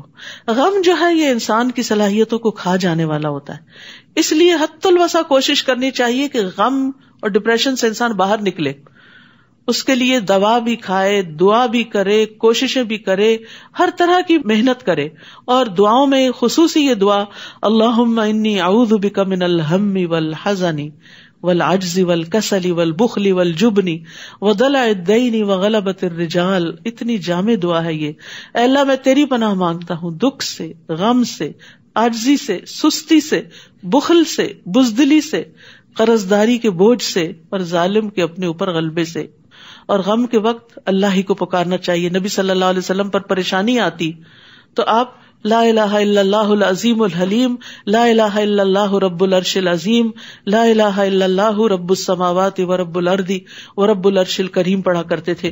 یہ دعائیں یہاں ایاک نستعین کتاب جو ہے اس کے اندر موجود ہے, اور الگ کارڈز کی شکل میں بھی موجود ہیں. ہر وقت انسان اپنے بیگ میں یہ کہیں رکھے, جب کبھی دل پہ بوجھ آنے لگے, پریشانی آنے لگے, فوراً اللہ کو پکارے. رسول اللہ صلی اللہ علیہ وسلم کے الفاظ میں انفروا خفافا وثقالا وجاہدوا باموالکم وانفسکم فی سبیل اللہ ذالکم خیر لکم ان کنتم تعلمون. ہلکے بھی نکلو اور بوجھل بھی نکلو, آسانی یا مشکل ہے نکلو. سفر دور کا تھا لیکن مومنوں کو ابھارا گیا. اور اپنے اموال اور جانوں سے اللہ کی راہ میں جہاد کرو, یہی بات تمہارے حق میں بہتر ہے اگر تم جانتے ہو. تو اس آیت سے پتہ چلتا ہے کہ مال کے ساتھ جہاد کرنا نفس کے ساتھ جہاد کرنے سے زیادہ مقدم, یعنی دین کی سپورٹ میں اپنا مال نکالتے رہنا. یہ نہیں کہ کسی ایک دن نکال دیا کا کافی ہو گیا, ہر روز کچھ نہ کچھ نکالا کریں, جب جب موقع ہو نکالتے چلے جایا کریں تاکہ اللہ کے دین کو قوت حاصل ہو. تو یہاں اللہ سبحانہ و تعالیٰ نے دونوں کا ذکر کر دیا. بعض اوقات ہم صرف مال دے کے خود پیچھے ہٹ جاتے ہیں کہ ہم نے سپورٹ کر دیا نا کسی بھی کاز کو, کسی بھی مشن کو, اور ہمارے پاس ٹائم نہیں, ہم دنیا کمانے میں لگے ہوئے, ہمارا مال لو, تم لوگ وقت لگاؤ. اور وہ صرف چند لوگ گنتی کے رہ جاتے ہیں, پھر وہی ہر کام میں حاضر ہوتے ہیں جن سے سب کچھ کرنا بھی مشکل ہوتا ہے. جتنے زیادہ ہاتھ ہوں گے اتنا ہی کام جلدی نپٹے گا نا, اتنا ہی پھیلے گا, اتنا ہی بڑھے گا. تو صرف اپنا مال والنٹیئر نہیں کیا کریں, اپنا وقت بھی کیا کریں. کچھ نہ کچھ وقت خیر کے کسی کام میں ضرور لگایا کریں, اس سے آپ کے دل کی پریشانیاں ختم ہوگی. اور فی سبیل اللہ لگایا کریں, کیونکہ ہم بازو کا دین کے معاملے میں بھی کیا چاہتے ہیں, کچھ دنیا ملے گی تو ہم دین کے راستے میں آئیں گے. ٹھیک ہے, اگر آپ سارا کچھ چھوڑ کر صرف یہی کر رہے ہیں تو آپ کا کچھ حق بنتا ہے, مسلمانوں کو بھی غنیمت میں سے ملتا تھا. لیکن اگر اللہ نے آپ کو دوسرے وسائل سے بہت کچھ دیا ہوا ہو تو مال اور جان دونوں اس راستے میں لگائے اونچے درجے پانے کے لیے. لو کان عرضا قریبا وسفرا قاصدا, اگر دنیاوی فائدہ قریب نظر آتا اور سفر بھی واجبی سا ہوتا, یعنی 600-700 میل دور نہ جانا ہوتا, تو یہ منافق آپ کے ساتھ ہو لیتے, یہ بھی چل پڑتے کہ کچھ حاصل ہوگا, غنیمت ملے گی, کچھ لوٹ کر آئیں گے. مگر یہ مسافت انہیں کٹھن معلوم ہوئی تو لگے اللہ کی قسمیں کھانے, اگر ہم تمہارے ساتھ نکل سکتے تو ضرور نکلتے. بہانے کرنے لگے, قسمیں کھا کے اپنے عذر بتانے لگے. یہ لوگ اپنے آپ ہی کو ہلاک کر رہے ہیں, ایسی قسموں سے اللہ نہیں مطمئن ہوتا, اور اللہ خوب جانتا ہے کہ یہ لوگ یقیناً جھوٹے ہیں. اے نبی, اللہ آپ کو معاف کر دے, آپ نے انہیں کیوں پیچھے رہنے کی اجازت دی, حتیٰ کہ آپ پہ یہ واضح ہو جاتا کہ ان میں سے سچے کون ہیں اور جھوٹے کون. کیونکہ مومن تو چاہتے نہ چاہتے تیار ہو گئے, لیکن جو منافق تھے انہوں نے کوئی نہ کوئی بہانہ کر کے چھٹی لے لی. وہ آ کر اپنا کوئی عذر بیان کرتے تو نبی صلی اللہ علیہ وسلم دوسری طرف بازو کا منہ بھی کر لیتے اور کہتے ٹھیک ہے نہیں جاؤ, تمہاری مجبوری ہے, انسسٹ نہیں کرتے تھے. تو اللہ تعالیٰ فرما رہے کہ نہیں, ان کو چھٹی نہیں دی جانی چاہیے تھی. پھر پتہ چل جاتا کہ یہ کتنے مخلص لوگ ہیں. اور یہاں پر آپ دیکھیے کہ آپ کو تھوڑی سی تنبیہ کی جا رہی ہے, لیکن پہلے عفا اللہ عنک کا کتنا پیارا انداز ہے. اللہ سبحانہ وتعالیٰ نبی صلی اللہ علیہ وسلم کو کس طرح مخاطب کر کے ایک حکم دے رہے ہیں. جب کسی کو کچھ ذرا سی نصیحت کرنی ہو جو آپ کو اندازہ ہو کہ وہ اس کو اچھی نہیں لگے گی, تو پہلے اس کی خوبیوں کا ذکر کریں, پہلے اس کو دعا دیں, پہلے اس سے ہمدردی ظاہر کریں. اچھا, ہم میں سے بعض لوگ بڑی غلطی کرتے ہیں. میں ایک بات کہوں گی, آپ مائنڈ نہ کرنا, لا حول ولا قوت, پہلے ہی ایک تیر برسا دیتے ہیں, بندہ خوف زدہ ہو جاتا ہے, اللہ رحم کرے, پتہ نہیں کون سا پہاڑ ٹوٹنے لگا ہے, اور ساری توجہ اس پہ چلی جاتی ہے, اور وہ جو نصیحت کرنی ہوتی ہے ادھر دھیان کم ہی جاتا ہے, اور آپ کی بات افیکٹو ہی نہیں رہتی. قرآن یہ حکمتیں سکھاتا ہے. یہاں سے یہ سیکھیں, اگر آپ نے اپنے بچے کو بھی گھر سے شروع کرے, مشکل سے مشکل کام کہنا تو پہلے اس کی تعریف کریں, اس کا حوصلہ بڑھائیں, اسے کہیں کہ ماشاءاللہ فلاں جگہ فلاں وقت میں تم نے یہ کمال کر دکھایا, تو مجھے تم سے امید ہے کہ تم یہ کام بھی کر جاؤ گے, کیا خیال ہے, چلو یہ کرتے ہیں بس. اور وہ خوش ہو کے شروع ہو جائیں گے. لیکن ہم کہتے ہیں نکمے ہو, کچھ نہیں کیا, اب بھی تم سے کوئی توقع نہیں, لیکن یہ کہ کرنا ہی پڑے گا تمہیں. ایسے نہیں ہوتا, ہم اپنی بات خود ہی گنوا دیتے یا پیچھے ہی پڑ جاتے ہیں, اور دوسرے کو سوچنے کا بھی موقع نہیں دیتے. تو جب مشکل ڈالنی ہو کسی پہ, پہلے آسانی سے بات کریں, پہلے ذہنی طور پہ تیار کریں. جب گراؤنڈ پریپیئر ہوتا ہے, زمین کو نرم کر لیا جاتا ہے, تو ہر طرح کا بیج قبول ہو جاتا ہے, اور پھر تھوڑا تھوڑا پانی بھی ڈالتے رہیں تاکہ وہ زمین نرم ہی رہے, پودا اگ سکے. ہم کیا کرتے ہیں, ایک دفعہ تعریف کی, اس کے بعد بھول گئے, اور اس کے بعد ڈانٹ ڈپٹ, پھر کام نہیں کیا. نہیں, پھر یاد دہانی بھی کرائیں کہ وہ جو کام تھا اس کا کیا بنا, کتنا ہوا. چلیں, اگر کوئی مشکل ہے تو مل کے سوچتے ہیں اور کرتے ہیں. تو اس طریقے سے راہیں ہموار ہو جایا کرتی ہیں. جو لوگ اللہ پر اور آخرت کے دن پر ایمان رکھتے ہیں, وہ آپ سے ایسی رخصت نہیں مانگتے کہ انہیں اپنے اموال اور جانوں سے جہاد کرنے سے معاف رکھا جائے. وہ نہیں چھٹی مانگتے, اور اللہ پرہیزگاروں کو خوب جانتا ہے. آپ سے رخصت صرف وہی لوگ مانگتے ہیں جو اللہ پر اور آخرت پر ایمان نہیں رکھتے, اور ان کے دل شک میں پڑے ہوئے ہیں, وہ اپنے اسی شک میں متردد ہیں. یاد رکھیے, بعض اوقات دین کا جو کام ہوتا ہے نا, وہ چھٹی کے دن بھی کرنا پڑ جاتا ہے. یعنی جب سب کی چھٹی ہوتی ہے اس دن آپ کو کام کرنا پڑ جاتا ہے. جب سب لوگ چلے جاتے ہیں, ٹریول کر جاتے ہیں, آپ کو ان کی جگہ فل ان کرنا پڑتا ہے. تو اس وقت بیزار ہو کے کام نہ کریں, سعادت سمجھ کے کریں کہ اللہ نے مجھے چنا. اگر وہ لوگ ہوتے تو میں کہاں اس قابل تھی. لیکن عموماً انسانی نفسیات ہیں, جب دیکھتا سب بھاگ رہے ہیں تو انسان کہتا ہے میں بھی بھاگ چلوں. تو اس موقع پر بھی اپنے آپ کو قابو میں رکھنا چاہیے, اور جہاں جس کام کے لیے کوئی تیار نہ ہونا تو اپنے آپ کو پیش کر دیا کریں کہ یہ میں کر لوں گی, مجھے دے دیں. کیونکہ اپنے ذاتی کاموں کو ہم سب بڑے شوق سے کرتے ہیں. گھر میں مہمان آ رہے ہوں, کرسیاں لگانی ہو, سب بھاگ بھاگ کے کریں گے. لیکن مسجد میں اگر لگانی پڑے تو ہم ہی رہ گئے والنٹیئر کرنے کو, اور لوگ کہاں ہیں. آپ کو اللہ نے موقع دیا ہے, شکر کریں کہ آپ سے کوئی خدمت لی. تو اس لیے نیکی کے کاموں میں جو فی سبیل اللہ ہو, پیچھے نہ رہا کریں, کیونکہ وہ صرف اللہ کے لیے ہو رہے ہوتے ہیں. اور دین آگے نہیں بڑھتا جب تک ہم فرض کے ساتھ نفل ادا نہ کریں. کیونکہ ہم فرائض کو, میری ڈیوٹی کیا ہے, میرا دن کون سا ہے, میرا ٹائم کون سا ہے, بس اتنے کے لیے میں حاضر ہوں, اس کے بعد مجھے کانٹیکٹ نہ کریں, اس ٹائم کے بعد مجھے کوئی میسج نہ کریں. یہ کیا ٹرینڈ ہے, یہ کیا طریقہ ہے. بعض اوقات ایمرجنسیز بھی ہوتی ہیں, ہر کام صرف وقت کے اندر پورا نہیں ہوتا, اور کتنا ہی وقت ایسا ہوتا ہے جب ہم کوئی کام بھی نہیں کر رہے ہوتے. اس وقت کا ہی کفارہ ادا کر دیں کہ جب آپ اس ٹائم کی پیمنٹ لے رہے تھے اور آپ کے پاس کوئی کام نہیں تھا, اور اب آپ سے آفٹر آور کوئی کام کرنے کو کہا جا رہا ہے, تو اس میں کر کے اپنے اس وقت کا بھی کفارہ دے دیں. تو دین کے کام میں چاہے وہ کہیں ہو, ایک کیل ہی ٹھوکنا کیوں نہ ہو, سعادت کا باعث سمجھے. جب تک ٹھکا رہے گا آپ کا اجر لکھا جائے گا. کہیں پینٹ ہی کیوں نہ کرنا, جب تک وہ برش پھرا رہے گا, تلاوت سنتا رہے گا مسجد میں, اجر آپ کو ملتا رہے گا. فاستبقوا الخیرات, نیکیوں میں آگے بڑھیں. آپ سے رخصت صرف وہی لوگ مانگتے ہیں جو اللہ پر اور آخرت پر ایمان نہیں رکھتے, اور ان کے دل شک میں پڑے ہوئے ہیں, اور وہ اپنے اسی شک میں متردد ہیں, کیا کریں کیا نہ کریں. کیونکہ جب انسان دین کے کام سے پیچھے ہٹتا ہے نا, تو چین نہیں آتا اس کو, وہ بے چینی ضرور لگی رہتی ہے. جب نہ کر دیتا نا انسان کسی خیر سے, تو پھر اس کے بعد آرام کی نیند نہیں سو سکتا. اگر ان کا نکلنے کا ارادہ ہوتا تو وہ اس کے لیے کچھ تیاری بھی کرتے, نظر آتا کہ ہاں واقعی انٹرسٹڈ ہیں آپ کا ساتھ دینے کو. لیکن اللہ کو ان کی روانگی پسند ہی نہ تھی. لہٰذا اس نے انہیں سست بنا دیا، استغفر اللہ، اور کہہ دیا گیا تم بیٹھ رہنے والوں کے ساتھ ہی بیٹھے رہو. یعنی پھر اللہ تعالیٰ توفیق چھین لیتا ہے. نیکی کے کسی کام میں پیچھے رہ جانا خوشی کی بات نہیں، بڑے افسوس کی بات ہے کہ اللہ نے چنا ہی نہیں. اگر وہ نکلتے بھی، آپ صلی اللہ علیہ وسلم کو سمجھایا جا رہا ہے کہ اگر یہ منافق آپ کے ساتھ نکلتے بھی تو تمہارے اندر خرابی میں اضافہ کرتے، فتنہ فساد ہی کریٹ کرتے رہتے، اور تمہارے درمیان فتنہ پردازی کے لیے ادھر ادھر دوڑتے پھرتے، لوگوں کو تمہارے خلاف بہکاتے، ساتھ آنے والوں کے حوصلے پست کرتے. پھر تم میں بھی کچھ لوگ ایسے ہیں جو ان کی باتیں بڑے دھیان سے سنتے ہیں. یعنی ہر جماعت کے اندر ایسے لوگ ہوتے ہیں جو منفی پروپیگنڈا کرنے والوں کی باتوں میں آ جاتے ہیں. ہوتے بولے بھالے لوگ ہیں، ان کی نیت نہیں خراب ہوتی، لیکن مثبت بات کم اثر کرتی ہے اور منفی بات کسی کے خلاف بڑی جلدی قبول کرتے ہیں، کیونکہ شیطان اس کو خوبصورت بنا دیتا ہے، اور اللہ ایسے ظالموں کو خوب جانتا ہے. یہ لوگ اس سے پہلے بھی فتنہ انگیزی کر چکے ہیں اور آپ کے امور کو درہم برہم کرنے کے لیے الٹ پھیر کرتے رہے ہیں، حتیٰ کہ اللہ کا سچا وعدہ یعنی اسلام کے غلبے کا وعدہ آ گیا اور اللہ کا حکم غالب ہوا. جبکہ یہ ناک منہ چڑھا رہے تھے، ان کو نہیں پسند تھی اسلام کی ترقی، لیکن اللہ نے وہ ترقی عطا کر دی. اور ان میں سے کوئی ایسا ہے جو کہتا ہے مجھے رخصت دے دیجیے اور فتنے میں نہ ڈالی. جد بن قیس منافق کے بارے میں آتا ہے کہ اس نے آ کے نبی صلی اللہ علیہ وسلم سے ایک عجیب بہانہ کیا، کہا میں نے سنا رومیوں کی عورتیں بڑی خوبصورت ہیں، مجھے ڈر ہے کہ میں اپنے پہ صبر نہیں کر سکوں گا، فتنے میں پڑ جاؤں گا، تو مجھے آپ معاف کیجیے، میں نہیں ساتھ جا سکتا.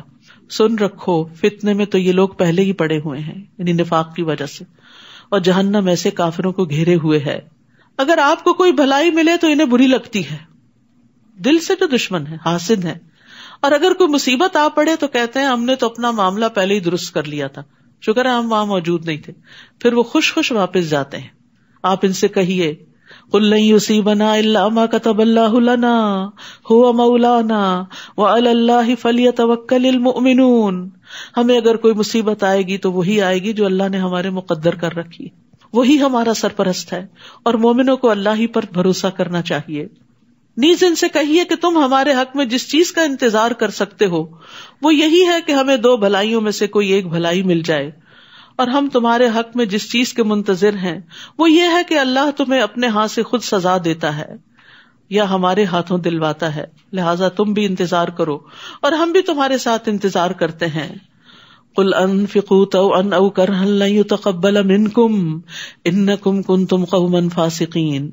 نیز ان سے کہیے تم خواہ خوشی سے خرچ کرو یا بادل ناخواستہ، منافقین کی طرف اشارہ ہے، تم سے یہ صدقہ قبول نہیں کیا جائے گا کیونکہ تم فاسق لوگ ہو.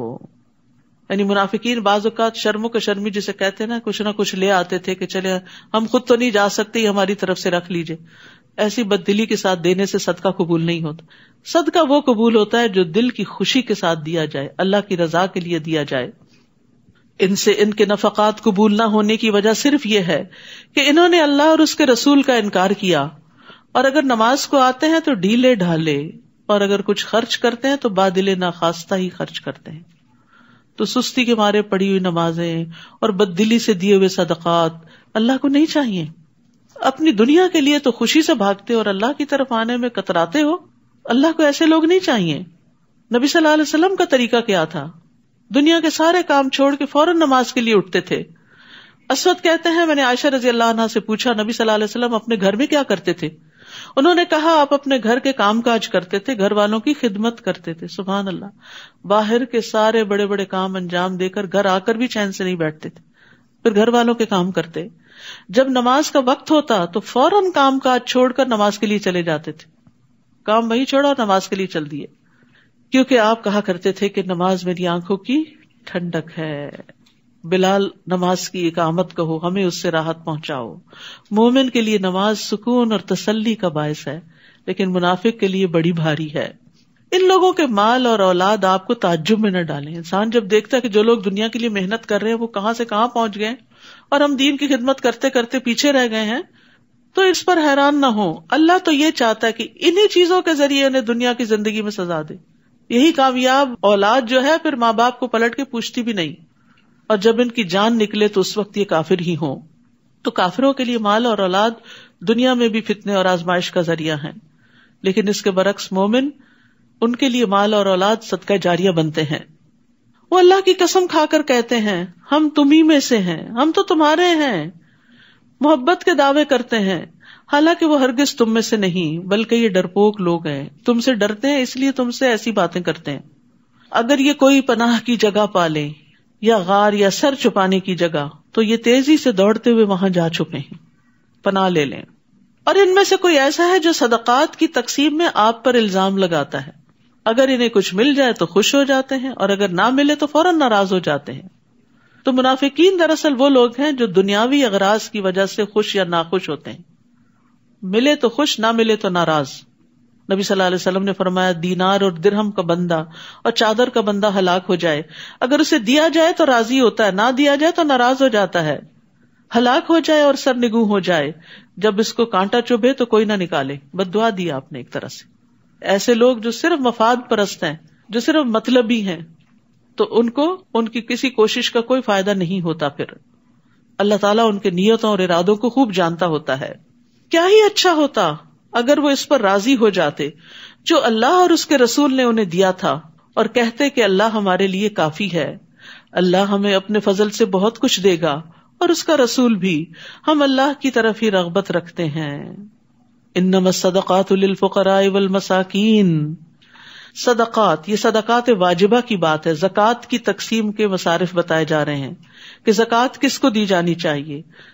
وہ تو دراصل فقیروں، جن کے پاس کچھ بھی نہیں، مسکینوں ہیں لیکن پورا نہیں پڑتا، اور ان کارندوں کے لیے، ورکرز کے لیے جو اس کی وصولی پر مقرر ہیں، زکوٰۃ کا حساب کتاب کرتے ہیں۔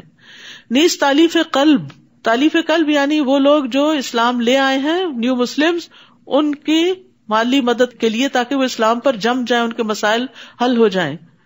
پھر غلام آزاد کرنے، قرض داروں کے قرض اتارنے میں، اللہ کی راہ میں، فی سبیل اللہ یعنی دین کی ترقی، خدمت میں، دین کی تعلیم میں، اور مسافروں پر خرچ کرنے کے لیے، وہ مسافر جو گھر بے گھر ہو جائیں اور ان کے پاس ضرورت کا سامان نہ ہو، یہ اللہ کی طرف سے ایک فریضہ ہے، یہ فرض صدقہ ہے، اور اللہ سب کچھ جاننے والا اور حکمت والا ہے۔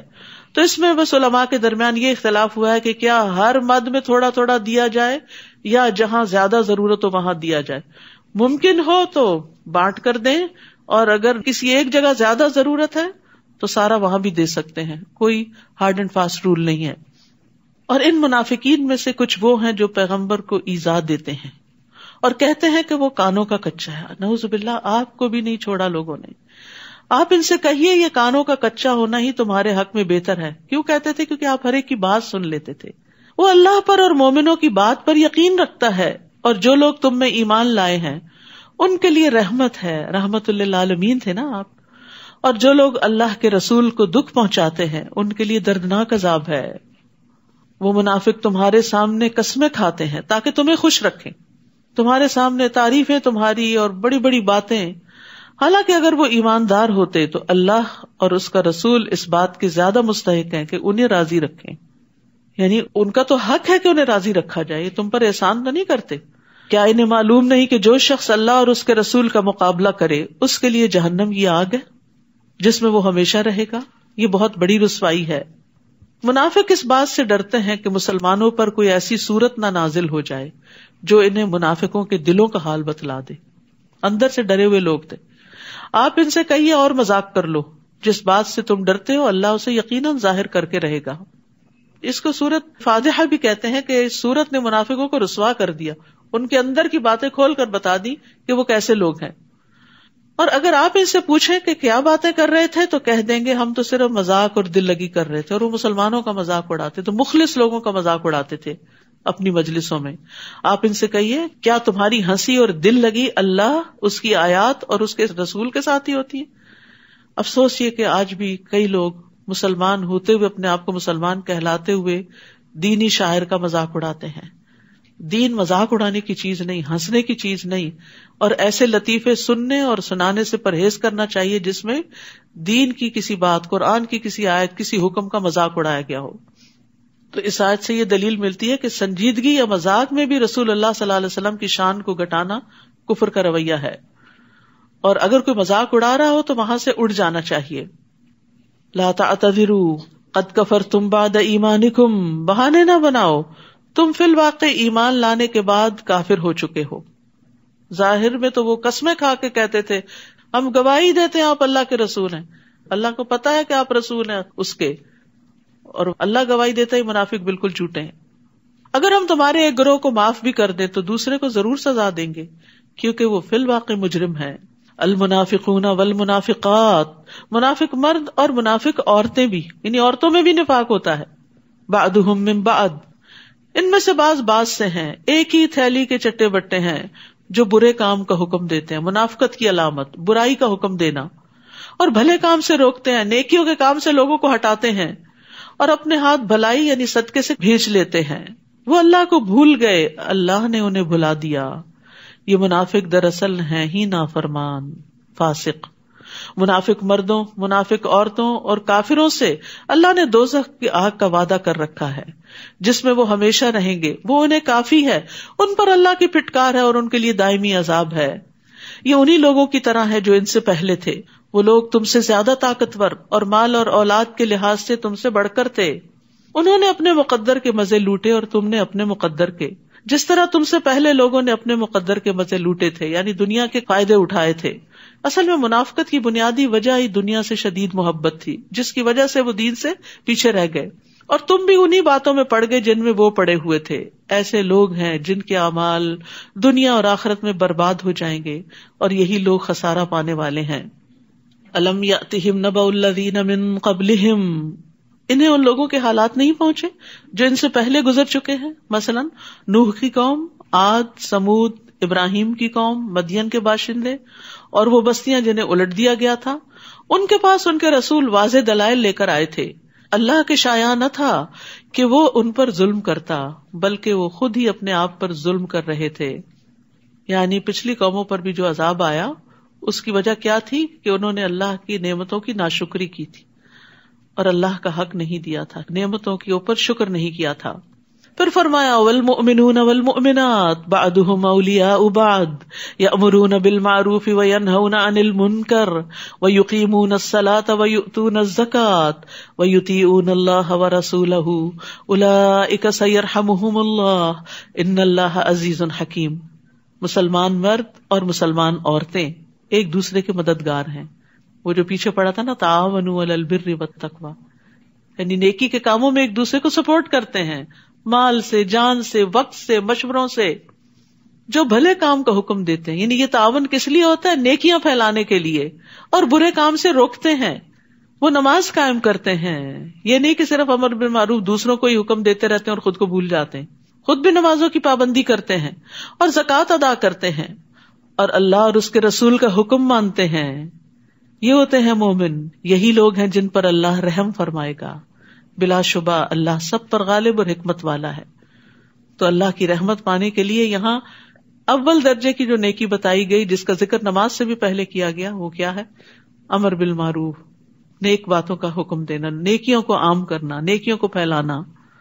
وعد اللہ المؤمنین والمؤمنات جنات تجری من تحتها الانہار خالدین فیہا ومساکن طیبۃ فی جنات عدن ورضوان من اللہ اکبر ذالک هو الفوز العظیم۔ اللہ نے مومن مردوں اور مومن عورتوں سے ایسے باغوں کا وعدہ کر رکھا ہے جن میں نہریں جاری ہیں۔ کیا خوبصورت سین ہوگا، ان میں وہ ہمیشہ رہیں گے، سدا بہار باغات، ایور گرین باغات، کوئی خزاں نہیں آئے گی ان پہ۔ سدا بہار باغات میں پاکیزہ قیام گاہوں کا بھی وعدہ کر رکھا ہے، ان کے گھر باغوں میں ہوں گے، اور اللہ کی خوشنودی تو ان سب نعمتوں سے بڑھ کر ہوگی کہ اللہ ان سے خوش ہوگا۔ کبھی کبھی ایسا ہوتا ہے نا، انسان اچھے کام کرتا پر دل کو تسلی نہیں ہوتی، اور انسان کہتے ہیں یا اللہ اور کیا کروں کہ تو راضی ہو جائے۔ تو انسان کے اندر سے ایک تڑپ اٹھتی ہے کہ کوئی کام ہو جس سے رب راضی ہو جائے، تو اللہ تعالیٰ ان کو اپنی رضا سے نواز دے گا۔ یہی بہت بڑی کامیابی ہے۔ اصل کامیاب یہ لوگ ہیں، حقیقت میں سکسیسفل پیپل یہ ہیں۔ اے نبی، کافروں اور منافقوں کا پوری قوت سے مقابلہ کیجیے اور ان کے ساتھ سختی سے پیش آئیے۔ ان کا ٹھکانہ دوزخ ہے جو بہت بری بازگشت ہے۔ سال ہا سال کی تعلیم کے بعد اب آخر میں سختی کا حکم، یہ کسی طرح ٹھیک ہو جائیں۔ اب تک ان کے ساتھ درگزر کا معاملہ کیا جا رہا تھا۔ آپ کو معلوم ہے کہ عبداللہ بن ابی نے آپ سے ساری زندگی دشمنی کی، لیکن جب وہ فوت ہو گیا تو اس کو قبر میں لٹا دیا گیا تھا۔ آپ پہنچے آپ نے اس کو نکالا، اپنے گود میں اس کا سر رکھا، اپنا لعاب دہن اس پہ ڈالا اور اس کے لیے استغفار کی دعا کی.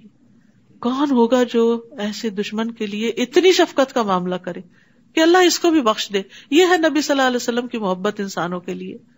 لیکن آج تو ہم اپنے پیاروں کو بھی معاف کرنے کو تیار نہیں ہوتے. بہت دفعہ لوگوں سے میں نے یہ بات سنی ہے، کیا کرے معاف نہیں کیا جاتا. ٹھیک ہے نہ کرے، اپنے دل پہ بوجھ اٹھائے رکھے، پہاڑ اٹھائے رکھے، پھر گندگی کا ٹوکرا اٹھائے رکھے، نہ کرے معاف. ہم کہتے ہیں ہم رسول اللہ صلی اللہ علیہ وسلم کی پیروی کرتے ہیں، لیکن کوئی چھوٹی موٹی ہمارے ساتھ زیادتی کر جائے تو ہم دل میں پالے رکھتے. ٹھیک ہے تکلیف تو ہوگی، لیکن معاف کرنا الگ چیز ہے. میں اپنا حق معاف کرتی ہوں، اللہ مجھے معاف کر دے. تو یہاں سختی کا حکم دیا گیا. اب ان کا ٹھکانہ دوزخ ہے جو بہت بری بازگشت ہے. وہ اللہ کی قسم کھا کر کہتے ہیں کہ انہوں نے یہ بات نہیں کہی، حالانکہ انہوں نے کفر کا کلمہ بکا تھا اور اسلام لانے کے بعد کافر ہوئے ہیں. نیز انہوں نے ایسی بات کا ارادہ کر رکھا تھا جسے وہ نہ کر سکے. تبوک سے واپسی پر نبی صلی اللہ علیہ وسلم ایک گھاٹی سے اکیلے گزر رہے تھے تو 8-9 منافقین ڈھاٹے باندھے ہوئے آپ پر حملہ آور ہونے کے لیے تیار ہو گئے کہ آپ کو یہیں ختم کر دیں. تو اللہ تعالیٰ نے ان کے ارادے کو ناکام کیا. اور انہیں کیا چیز بری لگی تھی الا یہ کہ اللہ اور اس کے رسول نے اپنی مہربانی سے انہیں غنی کر دیا ہے.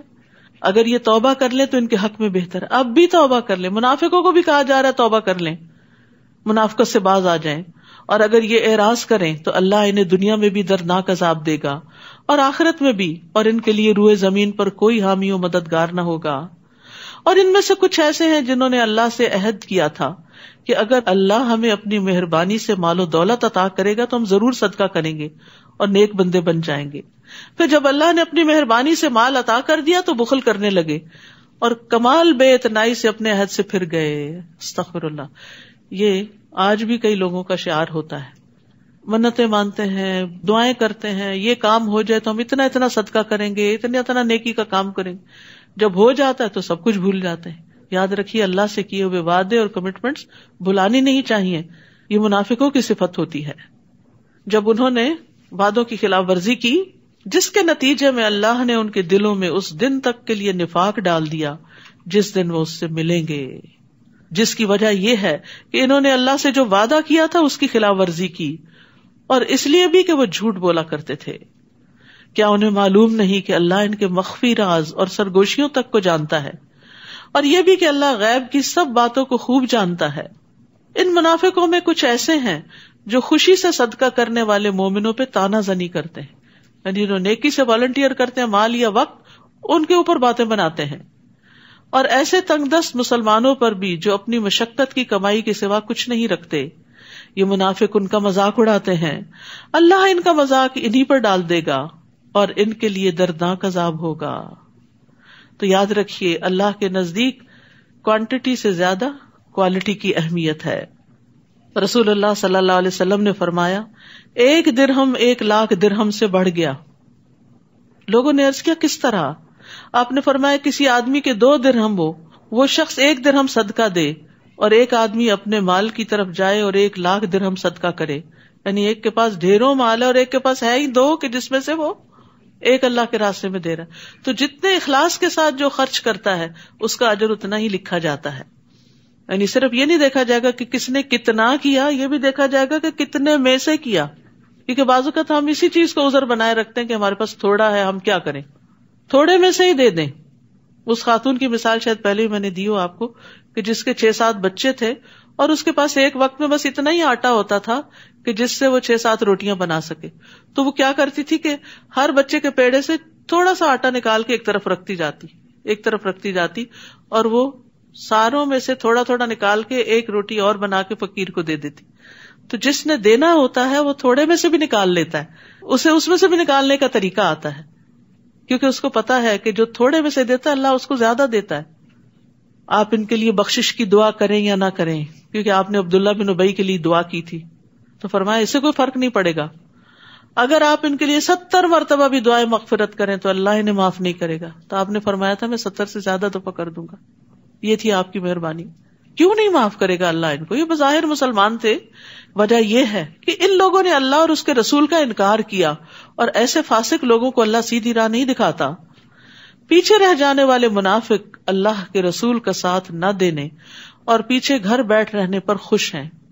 انہوں نے یہ پسند نہ کیا کہ اپنے اموال اور جانوں سے اللہ کی راہ میں جہاد کریں، اور دوسروں سے کہنے لگے کہ ایسی گرمی میں مت نکلو. یعنی جو لوگ جنگ تبوک کے لیے جا رہے تھے ان کو بھی روک رہے تھے.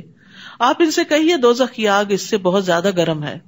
کاش یہ لوگ کچھ سمجھتے ہوتے کہ آج کی مشقت کل کی گرمی کو ٹھنڈا کرنے والی، لیکن آج اگر اللہ کے راستے میں رکاوٹیں ڈالیں گے تو کل کی پکڑ بڑی سخت ہے. اور جہنم کی گرمی دنیا کی گرمی سے کس طرح زیادہ ہے؟ نبی صلی اللہ علیہ وسلم نے فرمایا تمہاری دنیا کی آگ جہنم کی آگ کے مقابلے میں 70واں حصہ ہے. یعنی تمام 69 اجزاء کی گرمی اس دنیا والی آگ کی گرمی سے 69 ٹائم زیادہ ہے، یعنی 1 out of 70. یعنی دنیا کی آگ جہنم کی آگ کا 70واں حصہ ہے، اور اس کو سمندر کے پانی سے 2 مرتبہ ٹھنڈا کیا گیا. اگر ایسا نہ ہوتا تو اللہ اس میں کسی کا کوئی فائدہ نہ رکھتا. یعنی پھر دنیا کی آگ ہم استعمال نہیں کر سکتے تھے، وہ اتنی شدید ہوتی کہ اس پہ کچھ نہ پک سکتا. تو ٹھنڈی کر کے دی گئی ہمیں اس مناسب انداز کی کہ جس سے ہم اپنے کام کاج کر سکیں. یہ بھی ایک نعمت ہے. انہیں چاہیے کہ ہنسیں کم اور روئیں زیادہ، یعنی اپنی منافقت اور اپنے گناہوں پر. یہ جو کچھ کر رہے ہیں اس کا بدلہ یہی ہے. ویسے بھی انسان کو بہت زیادہ ہنسنا اور کہکے لگانا وہ اس کے ایمان کو کمزور کر دیتا ہے، کیونکہ غفلت میں لے جاتا ہے. آپ نے فرمایا زیادہ مت ہنسو کیونکہ زیادہ ہنسنے سے دل مردہ ہو جاتا ہے. اس کا مطلب نہیں منہ بسور کے رکھو. نبی صلی اللہ علیہ وسلم سے زیادہ کوئی مسکرانے والا نہیں تھا. یعنی کہہ کے لگانا اور صرف غفلت میں رہنا یہ پسندیدہ نہیں. پھر اگر اللہ آپ کو ان منافقوں کے کسی گروہ کی طرف واپس لائے، یعنی جنگ تبوک کے بعد، اور وہ آپ سے جہاد پر نکلنے کی اجازت مانگے تو ان سے کہیے تم میرے ساتھ کبھی نہ نکلو گے. بس اب تمہارا پتہ چل گیا ہمیں، اور نہ میرے ہمراہ دشمن سے جنگ کرو گے، کیونکہ تم پہلی دفعہ جو پیچھے بیٹھ رہنے پر خوش تھے تو اب بھی پیچھے رہ جانے والوں کے ساتھ بیٹھے رہو. اور اگر ان منافقوں میں سے کوئی مر جائے تو تم اس کی نماز جنازہ نہ پڑھنا، نہ دعائے خیر کے لیے اس کی قبر پر کھڑے ہونا، کیونکہ انہوں نے اللہ اور اس کے رسول کے ساتھ کفر کیا اور اسی نافرمانی کی حالت میں مر گئے. اور ان کے اموال اور اولاد کی کثرت سے آپ متعجب نہ ہو، حیران نہ ہو. اللہ تو یہ چاہتا ہے کہ انہی چیزوں سے انہیں دنیا میں ہی سزا دے دے، اولاد ہی وبال جان بن جائے اور مال بھی، اور اسی کفر کی حالت میں ان کی جانیں نکل جائیں. اور جب کوئی صورت اس مضمون کی نازل ہوتی ہے کہ اللہ پر ایمان لاؤ اور اس کے رسول کے ہمراہ جہاد کرو، تو ان منافقوں میں سے کھاتے پیتے لوگ آپ سے اجازت طلب کرنے لگتے ہیں اور کہتے ہیں ہمیں رہنے دیجیے، ہم پیچھے بیٹھ رہنے والوں کے ساتھ رہے. ان لوگوں نے پیچھے رہنے والوں میں شامل ہونا پسند کیا اور ان کے دلوں پہ مہر لگا دی گئی، لہذا وہ کچھ نہیں سمجھتے. ایک طرف جنگ اور امن میں منافقین کا رویہ بتایا گیا ہے کہ اگر جنگ میں جانے کا وقت ہوتا تو بہانے بناتے، پر چلے جاتے تو بزدلی دکھاتے. امن کا زمانہ ہوتا تو بڑھ چڑھ کے باتیں کرتے کہ ہم تمہارے ساتھ ہیں، جیسی چاہیے خدمت لیجیے. لیکن جب وقت آتا تو بہانے بنا دیتے اور پیچھے رہنے والوں کے ساتھ پیچھے رہ کے خوش ہوتے، اور اپنی اس غلطی کو وہ سمجھتے بھی نہیں تھے. طبع علی قلوبہم، اللہ نے ان کے دلوں میں مہر لگا دی، اب وہ سمجھتے بھی نہیں کہ وہ غلط کام کر رہے ہیں. لیکن رسول نے اور ان لوگوں نے جو اس کے ساتھ ایمان لائے تھے اپنے مالوں اور جانوں سے جہاد کیا. ساری بھلائیاں انہی لوگوں کے لیے ہیں اور یہی فلاح پانے والے ہیں. ایک طرف منافقین کا رویہ بتایا گیا اور ایک طرف رسول اللہ صلی اللہ علیہ وسلم اور آپ کے ساتھیوں کا. اللہ نے ان کے لیے ایسے باغ تیار کر رکھے ہیں جن میں نہریں بہ رہی ہیں، وہ ان میں ہمیشہ رہیں گے. یہی بہت بڑی کامیابی ہے. اور دیہاتیوں میں سے کچھ بہانہ ساز آ گئے کہ انہیں بھی جہاد سے رخصت دی جائے. یعنی بظاہر مسلمان ہو چکے تھے لیکن کام کے لیے نہیں آنا چاہتے تھے، اللہ کے راستے میں نہیں نکلنا چاہتے تھے. اور وہ لوگ بھی بیٹھ رہے جنہوں نے اللہ اور اس کے رسول سے جھوٹا وعدہ کیا تھا کہ ہم آئندہ نکلیں گے. ان دیہاتیوں میں سے جنہوں نے کفر کا طریقہ اختیار کیا ان قریب انہیں دردناک سزا ملے گی. تو عبادت کے کام، نیکی کے کام سے بلا عذر کثرت سے اجازت مانگنا اور بہانے بنانا اور کام پہ حاضر نہ ہونا یہ نفاق کی علامت ہوتی ہے. یعنی خیر سے پیچھے نہیں رہنا چاہیے. ٹھیک ہے اگر انسان بہت سابقون الاولون میں نہیں تو کچھ نہ کچھ اپنا حصہ اس میں ضرور ڈالے، اور جب زیادہ مشکل حالات ہو تو زیادہ حصہ ڈالے. عام حالات میں چلے کم صحیح، لیکن یہ مشکل وقت تھا جنگ تبوک کا، تو اس میں انہیں پیچھے نہیں رہنا چاہیے تھا. کمزور اور مریض اور وہ لوگ جن کے پاس شرکت جہاد کے لیے خرچ کرنے کو کچھ نہیں، اگر پیچھے رہ جائیں تو کوئی حرج نہیں. ان کو معذور قرار دیا گیا. یہ ہمارے دین کی خوبی ہے. نماز میں بھی رخصت رکھی گئی سفر میں آدھی یا جمع کرنے کی، روزے بھی سفر میں چھوڑنے کی اجازت دی گئی، زکوٰۃ بھی اگر ایک سرٹن اماؤنٹ تک نہیں پہنچتے نصاب تک تو رخصت ہے، حتیٰ کہ حج بھی سب پر فرض نہیں ہے. اسی طرح جہاد بھی سب پر فرض نہیں ہے، کیونکہ اگر کسی کے پاس جانے کے لیے وسائل ہی نہیں ہے، ہمت ہی نہیں، طاقت ہی نہیں، بڑھاپا ہے، بیماری ہے، کمزوری ہے، تو ایسے لوگوں کو رخصت ہے. بشرطے کہ ایک شرط، وہ اللہ اور اس کے رسول کے خیر خواہ ہوں، نیت اچھی ہو، دل کی تڑپ موجود ہو. ایسے محسنین پر کوئی الزام نہیں، اور اللہ درگزر کرنے والا اور رحم کرنے والا ہے. تو یہاں سے پتہ چلتا ہے کہ اخلاص نیت کا بڑا فائدہ ہے. آپ صلی اللہ علیہ وسلم نے فرمایا کچھ لوگ مدینہ میں ہمارے پیچھے رہ گئے ہیں، لیکن ہم کسی بھی گھاٹی یا وادی میں چلیں وہ ثواب میں ہمارے ساتھ ہیں، ان کو صرف عذر نے روک رکھا ہے. تو یاد رکھیے دل کی تڑپ بڑے کام آتی ہے. نیکیوں کے لیے ارادے کرتے رہا کریں، نیت کر لیا کریں. نبی صلی اللہ علیہ وسلم نے فرمایا جو شخص حج کے ارادے سے نکلے اور راستے میں موت آ جائے تو اللہ اس کے لیے قیامت کے دن تک حج کرنے والے کا ثواب لکھ دے گا. اسی طرح عمرے کا، اسی طرح جہاد کا. اور نہ ہی ان لوگوں پر کچھ الزام ہے جو آپ کے پاس آئے کہ آپ انہیں سواری دے دیں. آپ نے کہا میرے پاس تمہارے لیے سواری کا کوئی بندوبست نہیں، تو وہ واپس چلے گئے اور اس غم سے ان کی آنکھیں اشک بار تھی، رو رہے تھے کہ ان کے پاس خرچ کرنے کو کچھ نہیں، وہ سواری کا انتظام نہیں کر سکتے، اس لیے وہ پیچھے رہ گئے. تو مخلص صحابہ پیچھے رہنے پہ روتے تھے اور منافقین جانے پہ روتے تھے. تو ہم اپنا بھی جائزہ لیں کہ کسی نیکی کے کام سے محروم ہونے پر ہمیں کبھی رونا آیا؟ الزام تو ان لوگوں پر ہے جو غنی ہونے کے باوجود آپ سے رخصت مانگتے ہیں. انہوں نے پیچھے رہ جانے والیوں کے ساتھ شامل ہونا پسند کیا اور اللہ نے ان کے دلوں پر مہر لگا دی، لہٰذا اب یہ کچھ نہیں جانتے. انما السبیل علی الذین یستأذنونک وہم اغنیاء رضوا بان یکونوا مع الخوالف وطبع اللہ علی قلوبہم فہم لا یعلمون. وآخر دعوانا ان الحمد للہ رب العالمین. سبحانک اللہم وبحمدک اشہد ان لا الہ الا انت استغفرک واتوب الیک. السلام علیکم ورحمۃ اللہ وبرکاتہ. لا إله